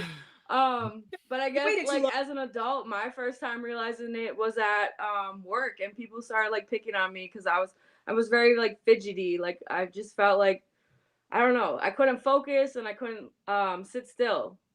And so I felt like ashamed as well. And I went to the doctor bawling to the point where she thought that like I was being abused, like in a relationship or something. Yeah, because I was so upset and like ashamed by the fact that I was going to the doctor for this. Yeah, it was just something that like people look down on, but I don't know. I think it makes me fun. Because you like all over the place. I'm a good time gal because of my ADD. Yeah, well, if there's one thing that I've learned since dealing with ADHD people like on a daily basis, because now that I talk about it, like a lot of them want to talk to me, like honestly, we tend to be more creative. We tend to look at things differently. We tend to be very resourceful, and we tend to be a lot of fun to talk to because our brains are weird, and we tend to look at things a certain way, and people like listening to that. So you're kind of like all over the place, but it makes things interesting, I guess. It's a different way of being, but it's honestly, I find that and as long as you learn how to like work with it, it's a really cool way to be. Yeah. Yep. So. It really is. And it works in your writing, Ariana. I'm just telling you. I haven't been diagnosed. Maybe I am. You're all describing me in a nutshell. As a kid, I was the class clown. I was all over the place. I wouldn't shut my damn mouth. I couldn't sit still. I still can't sit still. Doug knows I can't get through an hour and a half movie without getting up and getting something. I can't get through. I just can't. I'm just that guy. So I feel you, but I also feel you, Ariana, because again, I can read your stories. Seriously, I read them. I read them all through for the Costa Rica part in like 20 minutes. And your stories made me sit straight and made me like pay attention and go to the next one immediately. And you write in this random, like, I think it's a wonderful style. Some people will probably get frustrated with it, but I don't. I think the way you write is fantastic, but that probably plays into your ADHD and how you communicate. So like, I think it's fantastic. Well, what are you gonna say? I go on tangents. That's like, honestly. Yes, and I love it. It's great. It keeps me. It actually keeps me focused. It's weird. Yeah. Yeah. You got multiple things going on. That's why I love TikTok. Right. And that's why I went on a spiral of her TikTok, because it's like a whole bunch of shit. There is a way to get. Damn, now I gotta get on this TikTok again. Very like twirly. Yeah. Doug has been trying to convert me to TikTok, and I resist, and I don't know why I resist. I just need to go. ADHD will love it. You will. Yeah, but then I'm gonna get caught like there for like 16,000 hours. Oh yeah, for sure. So I've been working in like social media for a very long time, and I'm going to actually start working with people next year on social media. And one of the things that I've realized is like the future is video at this point, right? Instagram Reels and TikTok are your two, like, not for everybody. It depends on the business you're in. But for me personally, like, those are the two things they need to be focusing on. And at first I was like, man, I gotta shoot videos for fucking TikTok. This is stupid. What the heck? Tonight I didn't even have to, but I had an idea for a good one, and I shot it and put it on TikTok for no reason, just because it's officially become like part of my life now. It's enjoyable. It really is. I think you'd like it. Oh man, so I gotta check it out. Doug, you have a question, don't you? And then we'll wrap. Yeah, because we're an hour. I was gonna say a minute 30. We're an hour 30. Sorry.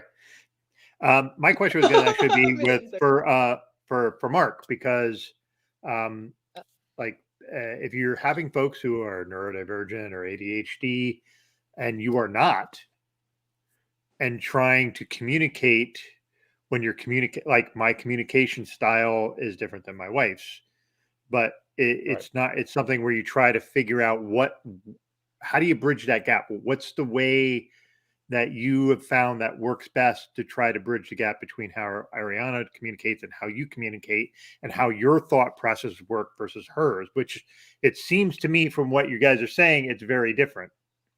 You stole one of my questions. Sorry. No, you're good.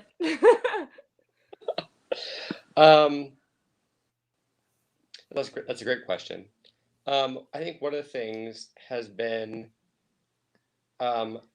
I've noticed sometimes I need to let her, especially if there's like a lot of an emotion behind something, I need to let her process by speaking, right?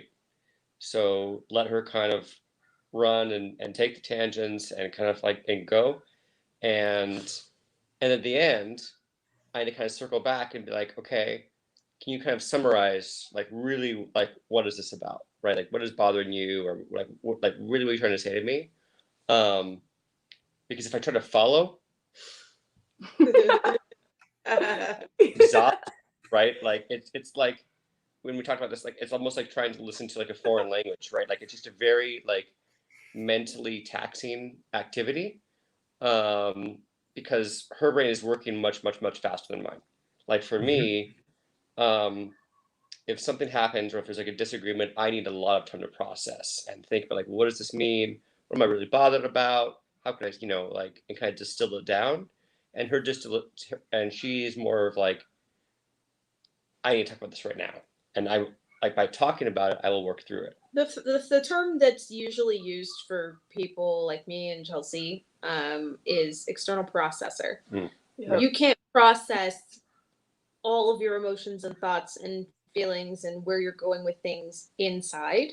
So you have to do it outside, whether that is writing in a journal, talking to somebody, talking to yourself. There have been times where nobody's home and I'm legit just talking through the shit to myself, because it's the only way that you can get to an end. That's the only way that you can figure out what your overall resolution is to your problem.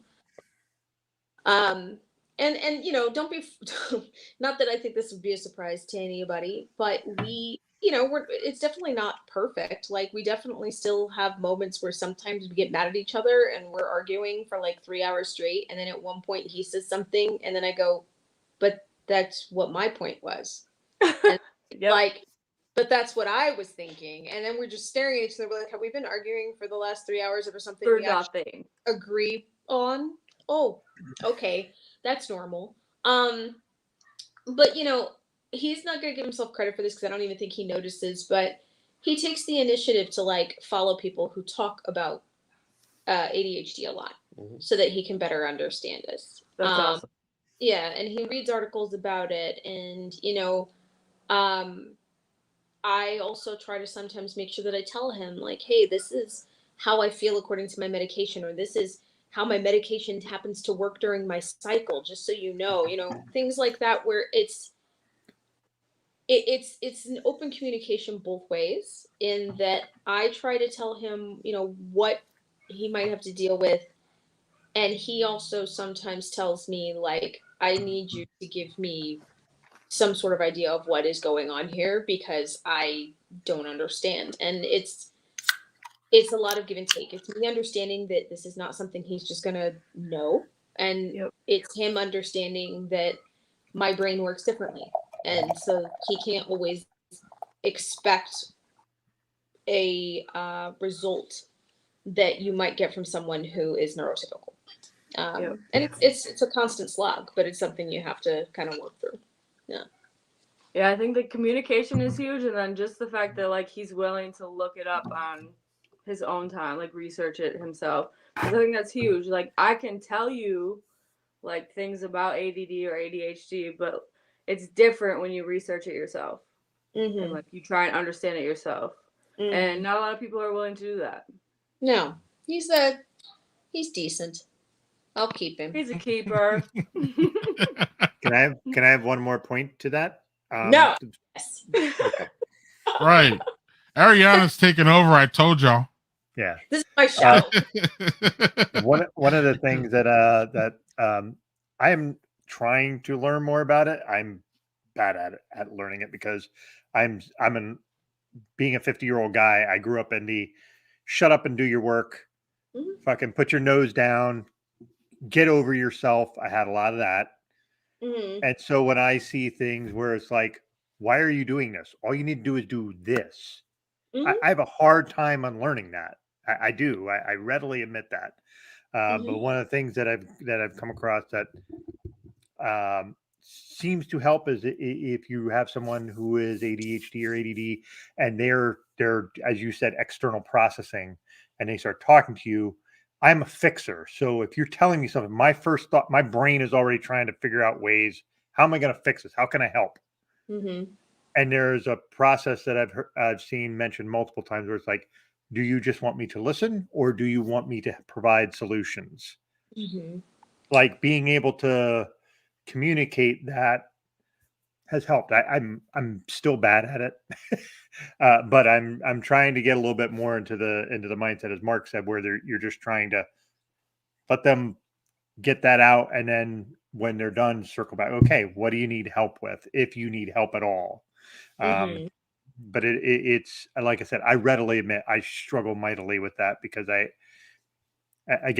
grew up sort of old school in that respect, and old school is not good in this for this. Let's just make that very clear. But it's something that I just wonder if that's how Mark was. Is that something a tactic's the wrong word, but an approach you use that maybe works?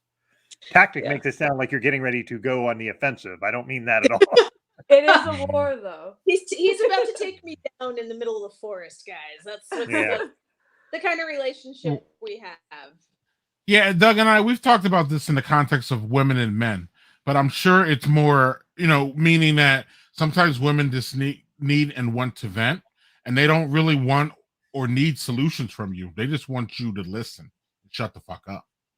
And I literally was just having this conversation with somebody. You should be asking, like, do you want a solution to this problem, or are you just trying to vent? And that'll change your entire relationship with somebody. Right. I've just learned just to shut up, Chelsea, and listen. And that person will ask at some point, "Hey, well, what do you think?" Or, you know, or maybe, but it doesn't matter. It doesn't hurt if I just listen and shut the fuck up. Like there's a less chance of me fucking up that whole situation if I just shut my goddamn mouth and like just listen and just sit there. And at some point, if you get mad at me because I'm not giving solutions, then we can have that conversation.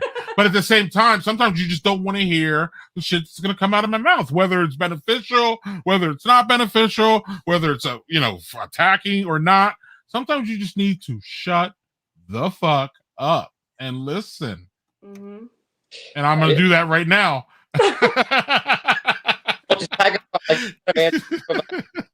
Question. As you may have picked up, subtle, Ariana has no problem expressing herself, right? So I don't really need to ask that question, Doug, because if she is looking for a solution, like kind of at the end of her kind of processing, she'll then, if she's looking for help, she'll turn to me and be like, "Hey, what do you think?" Or "What do you think I should do?" Right? And if she's just looking to process, she'll kind of get there by herself. Like she doesn't need me to insert or like even be like, "Hey, what are you looking for?" More specifically, if I was looking for an answer, I'll be like, "Why aren't you saying anything?" Right. Just stay there. Yes. You're just sitting there. What do you have to say? And he's like, "Are you even listening to me? You haven't said anything." That's my clue. Right. Oh, okay, I can problem solve now. I feel All right. bad for him though, because sometimes it's like I have ranted about like 8 different things, and he's like, "I don't know which thing. What do you want?" That's because you have 8 different tabs. What problem am I solving? Right. Chelsea said it right. You have 8 different tabs in your head, and people get crazy with me because I literally have like I have 20-ish tabs in my right now, and they never go away because one will get released and then another one is there. That's overwhelming as fuck. Yeah, but it brings a kind of peace to me. It's no. Yes, Doug. Yes. No. That's bad. That would drive me bananas. If I don't have my tabs, what do I have, Doug? Like I don't. The type of person that has like 1,000 notifications on their phone. No, I have none. Because as soon as I get a notification, I have to clear the fucking thing. That would drive me nuts. Like, I can't do the thousands of notifications. I can't. Oh, they get swiped. But like my tabs are my tabs. Don't fuck with my tabs. Don't. Nope. I have. If I am researching one thing, I might have 4 or 5 tabs. But as soon as I'm done, close that motherfucker. I'm not leaving that open because that's extra shit that I don't need. Well, and that's just but you might need it though, dog. Hey, you might need it. Y'all are wrong. Y'all are wrong. And I can research that. I can pull up Google and pull up that tab again. You know, it shows it in purple when you've already clicked on it. Nah, forever. Doug, whatever, man. I don't even know about this sometimes. So Bradford's, we're gonna let you go, or we'll be here another 3 hours. Y'all tired already? The sun sets at. You already told us the sun sets at before 5, which I don't know. I guess I can get over it. I guess I can get over that, but like I like when my sun goes down at like 7. I don't know. I'm weird like that. That's not happening anymore. What are you talking about? Right. Listen, right. By 7, all of my good friends used to know not to ask me to start doing anything with them past 6 o'clock. Yep. Who asked me to do what? Aria, like some of them used to know. You could tell from their face they knew that I was gonna say no. Aria, do you want to come to this thing with me? What time does it start? 8:30, bitch. Nope. No. My parents are I'm not even awake anymore. No, I've probably already taken my last pee for the night. Go for yourself. Let me know. So you you are a bad young single person in America because that's when everything starts. You know what I mean? That's Like my problem. everything starts here when it gets dark. And I don't know. I've always, I was born and partially raised in West Philly. So when those lights went out, you went home. Like it was a danger thing. Like you would never be out at night. Like that kind of, when I moved into white neighborhoods as I got older and, started going out at night was, easier and cooler. But I came from a place where you wouldn't hang out at night. You just don't. So like, I feel you, but that's, Chelsea, we just talked about it. That's American culture, especially young, where, Trash. you don't get dressed until 8:30. Trash. Like, I'm in bed. right. I'm a day drinker, so bring me that. I want to start at 11 and end at 6. Listen, when I was 25 and I was single, yes. Okay. I was out. Mark and I actually, shut down a couple bars together when we were dating. Fine. However, at this point, I have 2 children, both of whom were like hysterical this evening when we were trying to put them to bed for no good reason, just because, they could tell that we were already tired. So why not?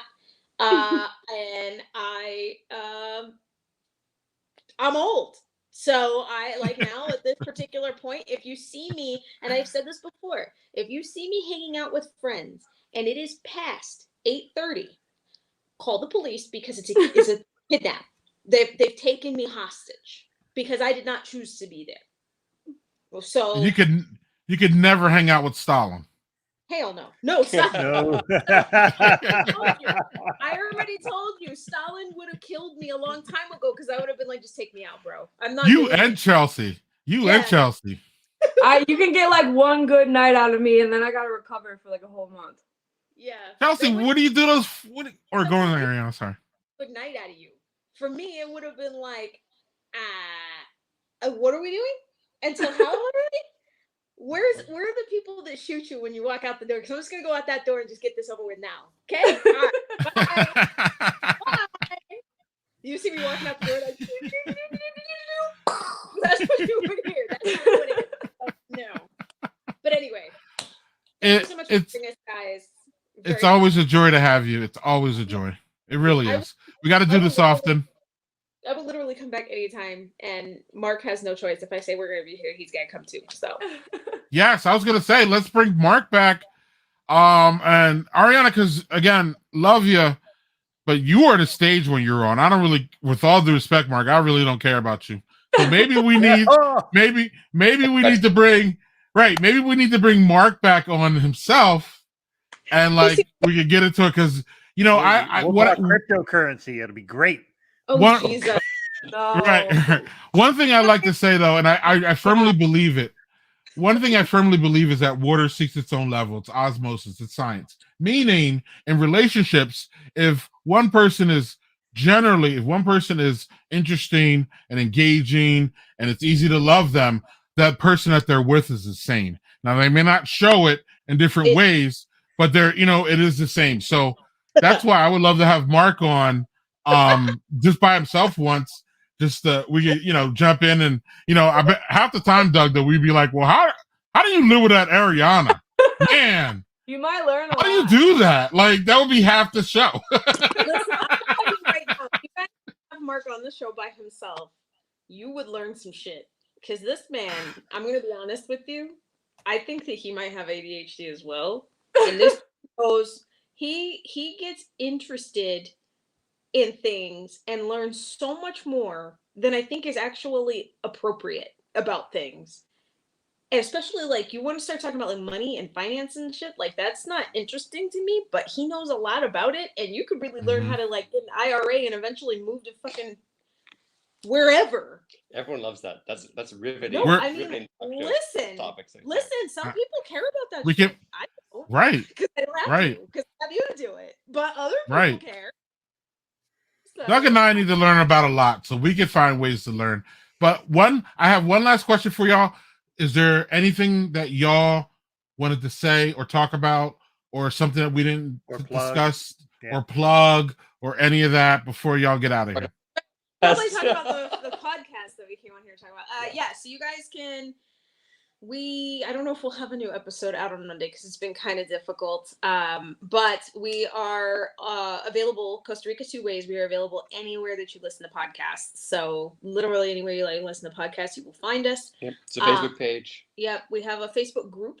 Actually, if you find the Costa Rica, as a matter of fact, I think it might actually be somewhere in our links there.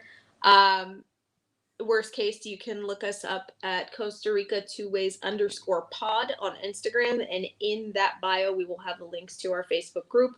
We go live in there. We post in there. That's actually where you're going to get to us more often.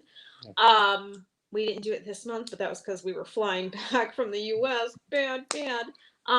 But we should be doing, we do that usually monthly. And yeah, we usually try to have new podcast episode out every Monday. Hopefully we'll be better at it in 2022. This has been a little bit hectic, but we do usually have new episodes out every Monday.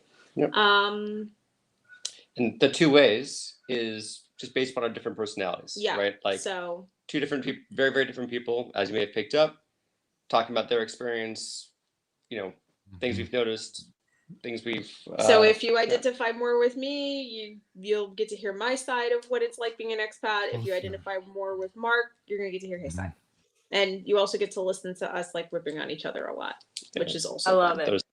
Yeah, so right. He really been ripping on me. It happens a lot on the show. Well, on that note, we'll let y'all go. Y'all stay safe. Y'all keep it real, of course, and we'll talk to you soon, like the spring, early spring. Please, yes. Excellent.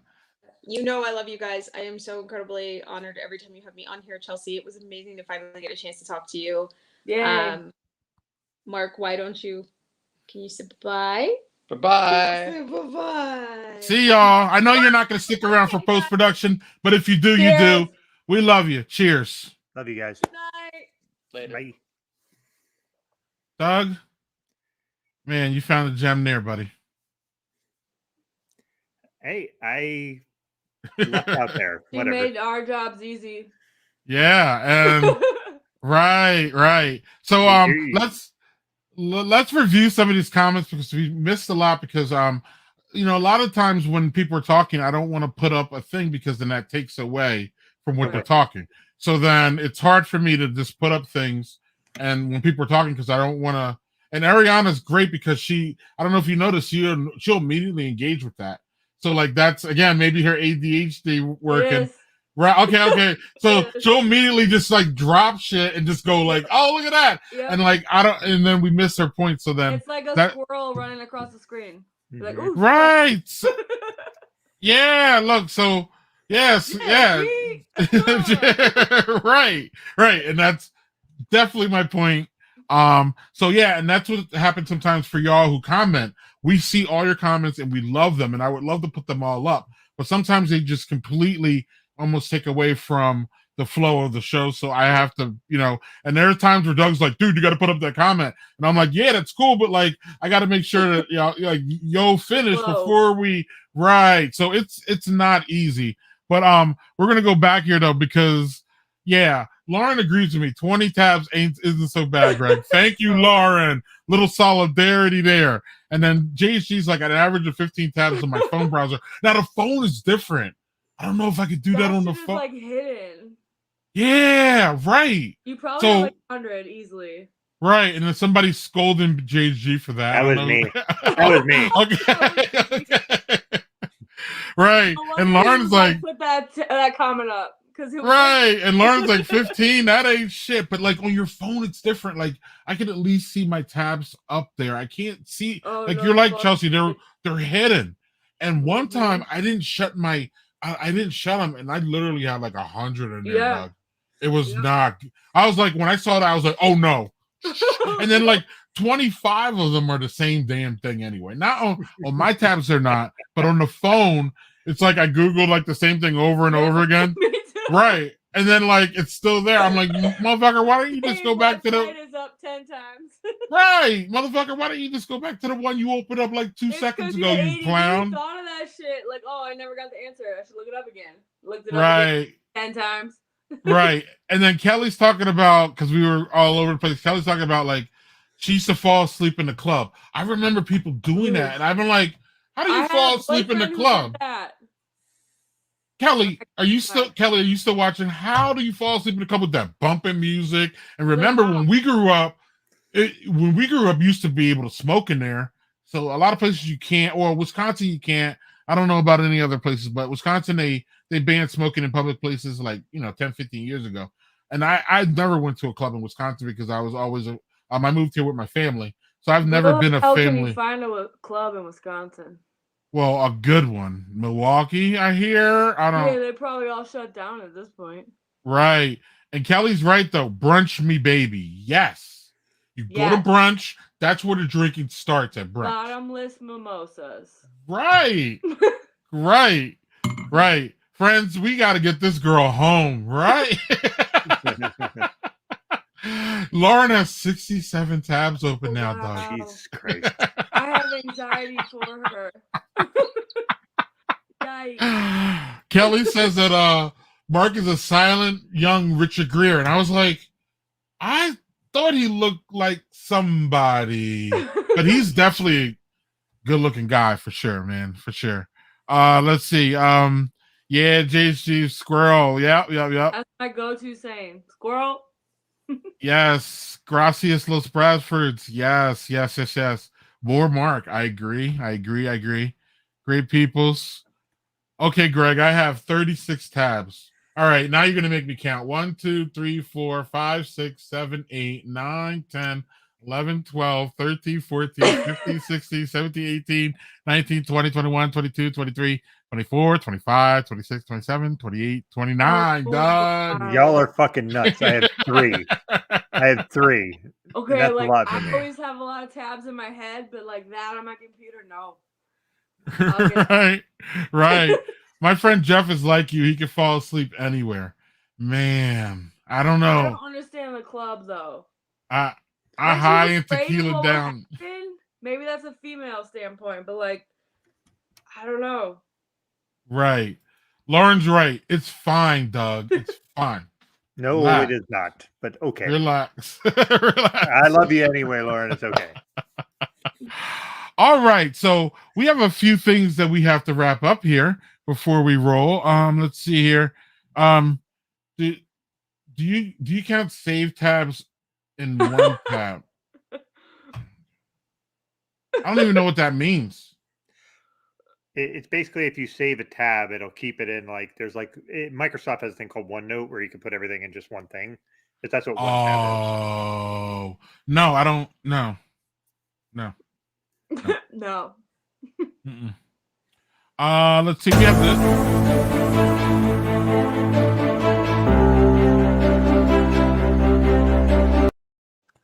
Doug pointed out to me earlier this week that our friend Tiffany Martin, who has been on here to talk about March Madness, she loves March Madness. Mm-hmm.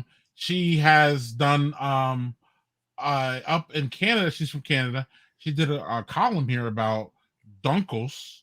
I don't know if Chelsea, if you're familiar with it, but Dunkel is a style of beer. It's a lager. It's light, but it's a light drinking beer, but it's a dark beer. Mm-hmm. And she, I believe, had an event and did some press on it. And we love Tiffany, so we wanted to point that out. I will post that on my social media this weekend if y'all want to find it. But you can also find it by following the Traveling Pint with 2 L's. Why are they 2 L's? Because she's Canadian. That's how they spell it in Canada. Right. Correct. So Traveling Pint with 2 L's. She's a wonderful follow. She's a wonderful person. And let's keep that going. And then there was some other bookkeeping I wanted us to do. So time for review. Chelsea, what we try to be ladies first here. So what did you have tonight you want to show us, and what were your thoughts on it? Show you? Or well, as the cans. Oh, I was like, wait, what? You caught me. Was it so bad you got rid of it already? Yeah, because it tastes like lip smackers. watermelon chapstick. And if any female that's listening has ever used Lip Smacker's watermelon chapstick, I guarantee you she knows what I'm talking about. And yeah, it just tastes like Lip Smackers. And I wish I could give a better review because it's made out of Madison. No, you don't have to give it. You You don't have to give a better review, right? Who this cares? is the other one. It's a little Yeah. better. Ooh, there's a draft. And that's a seltzer too, right? Yeah. Okay. Same company. So I seltzers had are the your. little one, but I didn't open it. Oh, okay. Seltzers are your thing. It was tonight, yeah. I kind of drink a little bit of everything. Okay. Kind of depends on the mood. Yeah. Might be an ADD thing. You're just finding out. How long ago was that diagnosis for you? It was like right in the middle of college. Or Okay, like so towards the beginning, and my life changed in school. So it's been a couple years. Yeah, so everyone thought I was stupid as a child until I got to college and realized I just had ADD the whole time. So then it's been a couple years. So then you've learned a lot about yourself. But I'm still learning so much. Okay. Because it really sounds like, especially when you're talking to Ariana, that you still got a lot of I think the learning that you have to do. Is because I just moved home and I'm living with my mom right now temporarily. And she like will point out stuff like, oh, that's why you did that as a kid. Like, and so now it's like almost like re-triggered. Right. That where makes I kind of want to slap her every time. Like, yeah, it's your fault. right. Like, but it's funny. And she didn't want to put me on medication, which I guess can't really blame her. I don't know. Right. We got a running joke in our house with our youngest, who's 16, and he makes fun. He pokes fun at his mom, and he says that she ruined his childhood because she refused to show him Teletubbies. And right. So then that's valid. Right. Well, he uses that as like a poke at her, and then so then we're always like, oh yeah, so she ruined your childhood because she didn't let you watch Teletubbies. So like that's one of those like ongoing jokes, like, oh yeah, she ruined your childhood, right? but not telling you that you had ADHD or finding out. But it's it's a joke. It's not it's not serious. Oh, yeah. But he's like, I don't know, he's not that I'm his favorite, but he never really comes at me that way.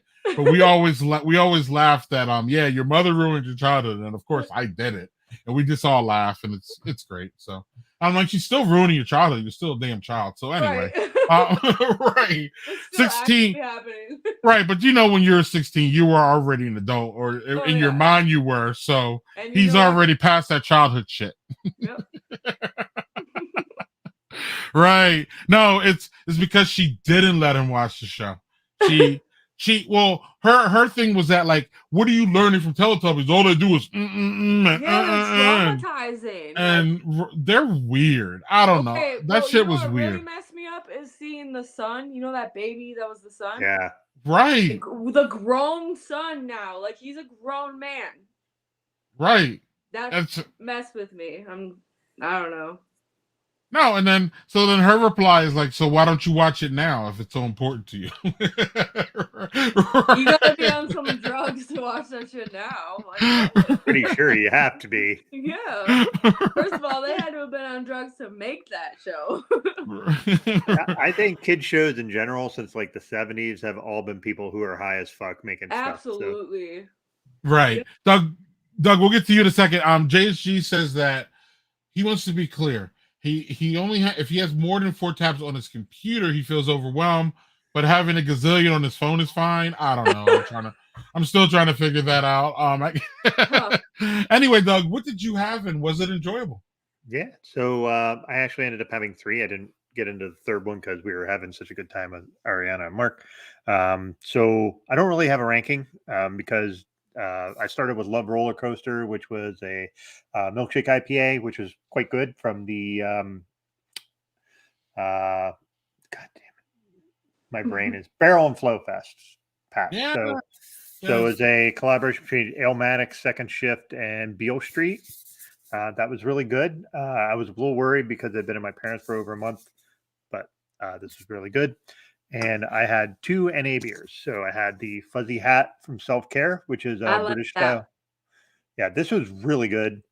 Very much if you like British style ales, and like it's got that sort of malty character you'd want at like a British pub. Very good. And then this one I didn't get to talk about much, but it's called Crystal's Vice, which is Ooh. a NA Vice beer. So this was for me personally, even though I love English style beers, the Vice was actually a little better personally. But yeah, I had really all 3 good beverages tonight. So cheers. Excellent. And I had Mexican lager. It was fantastic. Very, very light and easy. I also had, these are 2 beers I've already had on the stream before. We have What Do You Say, Bro? It was a nice hazy IPA Sabro, baby. from Vintage Brewing. So that was great. And I also want to make one more comment. Chelsea will be back hopefully soon as the co-host. I just wanted to thank you though, Chelsea. And Doug, we wanted to thank you because again, you bring a nice, wonderful female perspective to everything. And again, we wouldn't have been able to really get into that conversation about ADHD if you weren't here, because Doug and I either are not diagnosed or we just don't have the same experiences as you and Ariana has as females in this male-dominated culture that we live in. So we want to thank you, and we will see you really, really soon, hopefully in January. We really only have one more show here in December. Doug, I've decided that we're going to take off the last 2 weeks, even New Year's Day. Maybe we could talk about New Year's Eve, but Christmas. Yeah, maybe New Year's Eve we could do something. But but if we do short, and I don't even know we're going to even book a guest, so maybe we'll just get on and do a year in review because it was quite a year. Yeah, it was. Well, I got some big things coming for coaching, so you might need me on as a guest soon. Awesome. Or you want to come back on New Year's Eve if we do it? I don't. Or do you have plans? But I don't have plans yet, but you'll be in by 8 o'clock. New Year's Eve is overrated. New Year. Oh, don't even get me started. Agreed. Oh my God, I hate. Like you don't want to wear because everyone is trash. Right. And so then last and certainly not least, Casey is still our official 3rd co-host. He is as busy as hell. He is working. Not that everybody else is busy, but Fridays are just really tough for him now. But he's still our 3rd co-host. He's still wanting to be on. He's going to be on, work permitting. So I just wanted to throw that out there. Chelsea's not replacing Casey. In fact, I would love to have them both on at some point. And we are working towards that whenever we can. So I just wanted to let everybody else know that. Next week we have a fantastic. We will be co-host guests. We will be co-hostless. Is that a word? We'll have Jeff Bogle on, who is a craft soda drinker. Yeah, he is a world traveler. He's an author. Soccerhead. There's so much nuance and cool things that he's doing, that he does. Very cool things that he talks about. He has a fantastic blog. Actually, Doug, he went on a cruise that had a brewery on it. So we'll be able to talk about that. I don't know if you knew that. So Jeff is literally world traveled, and is going to be a fantastic another fantastic guest that Doug booked. So we will see him next week. And Chelsea, again, we thank you. Yeah, thank you.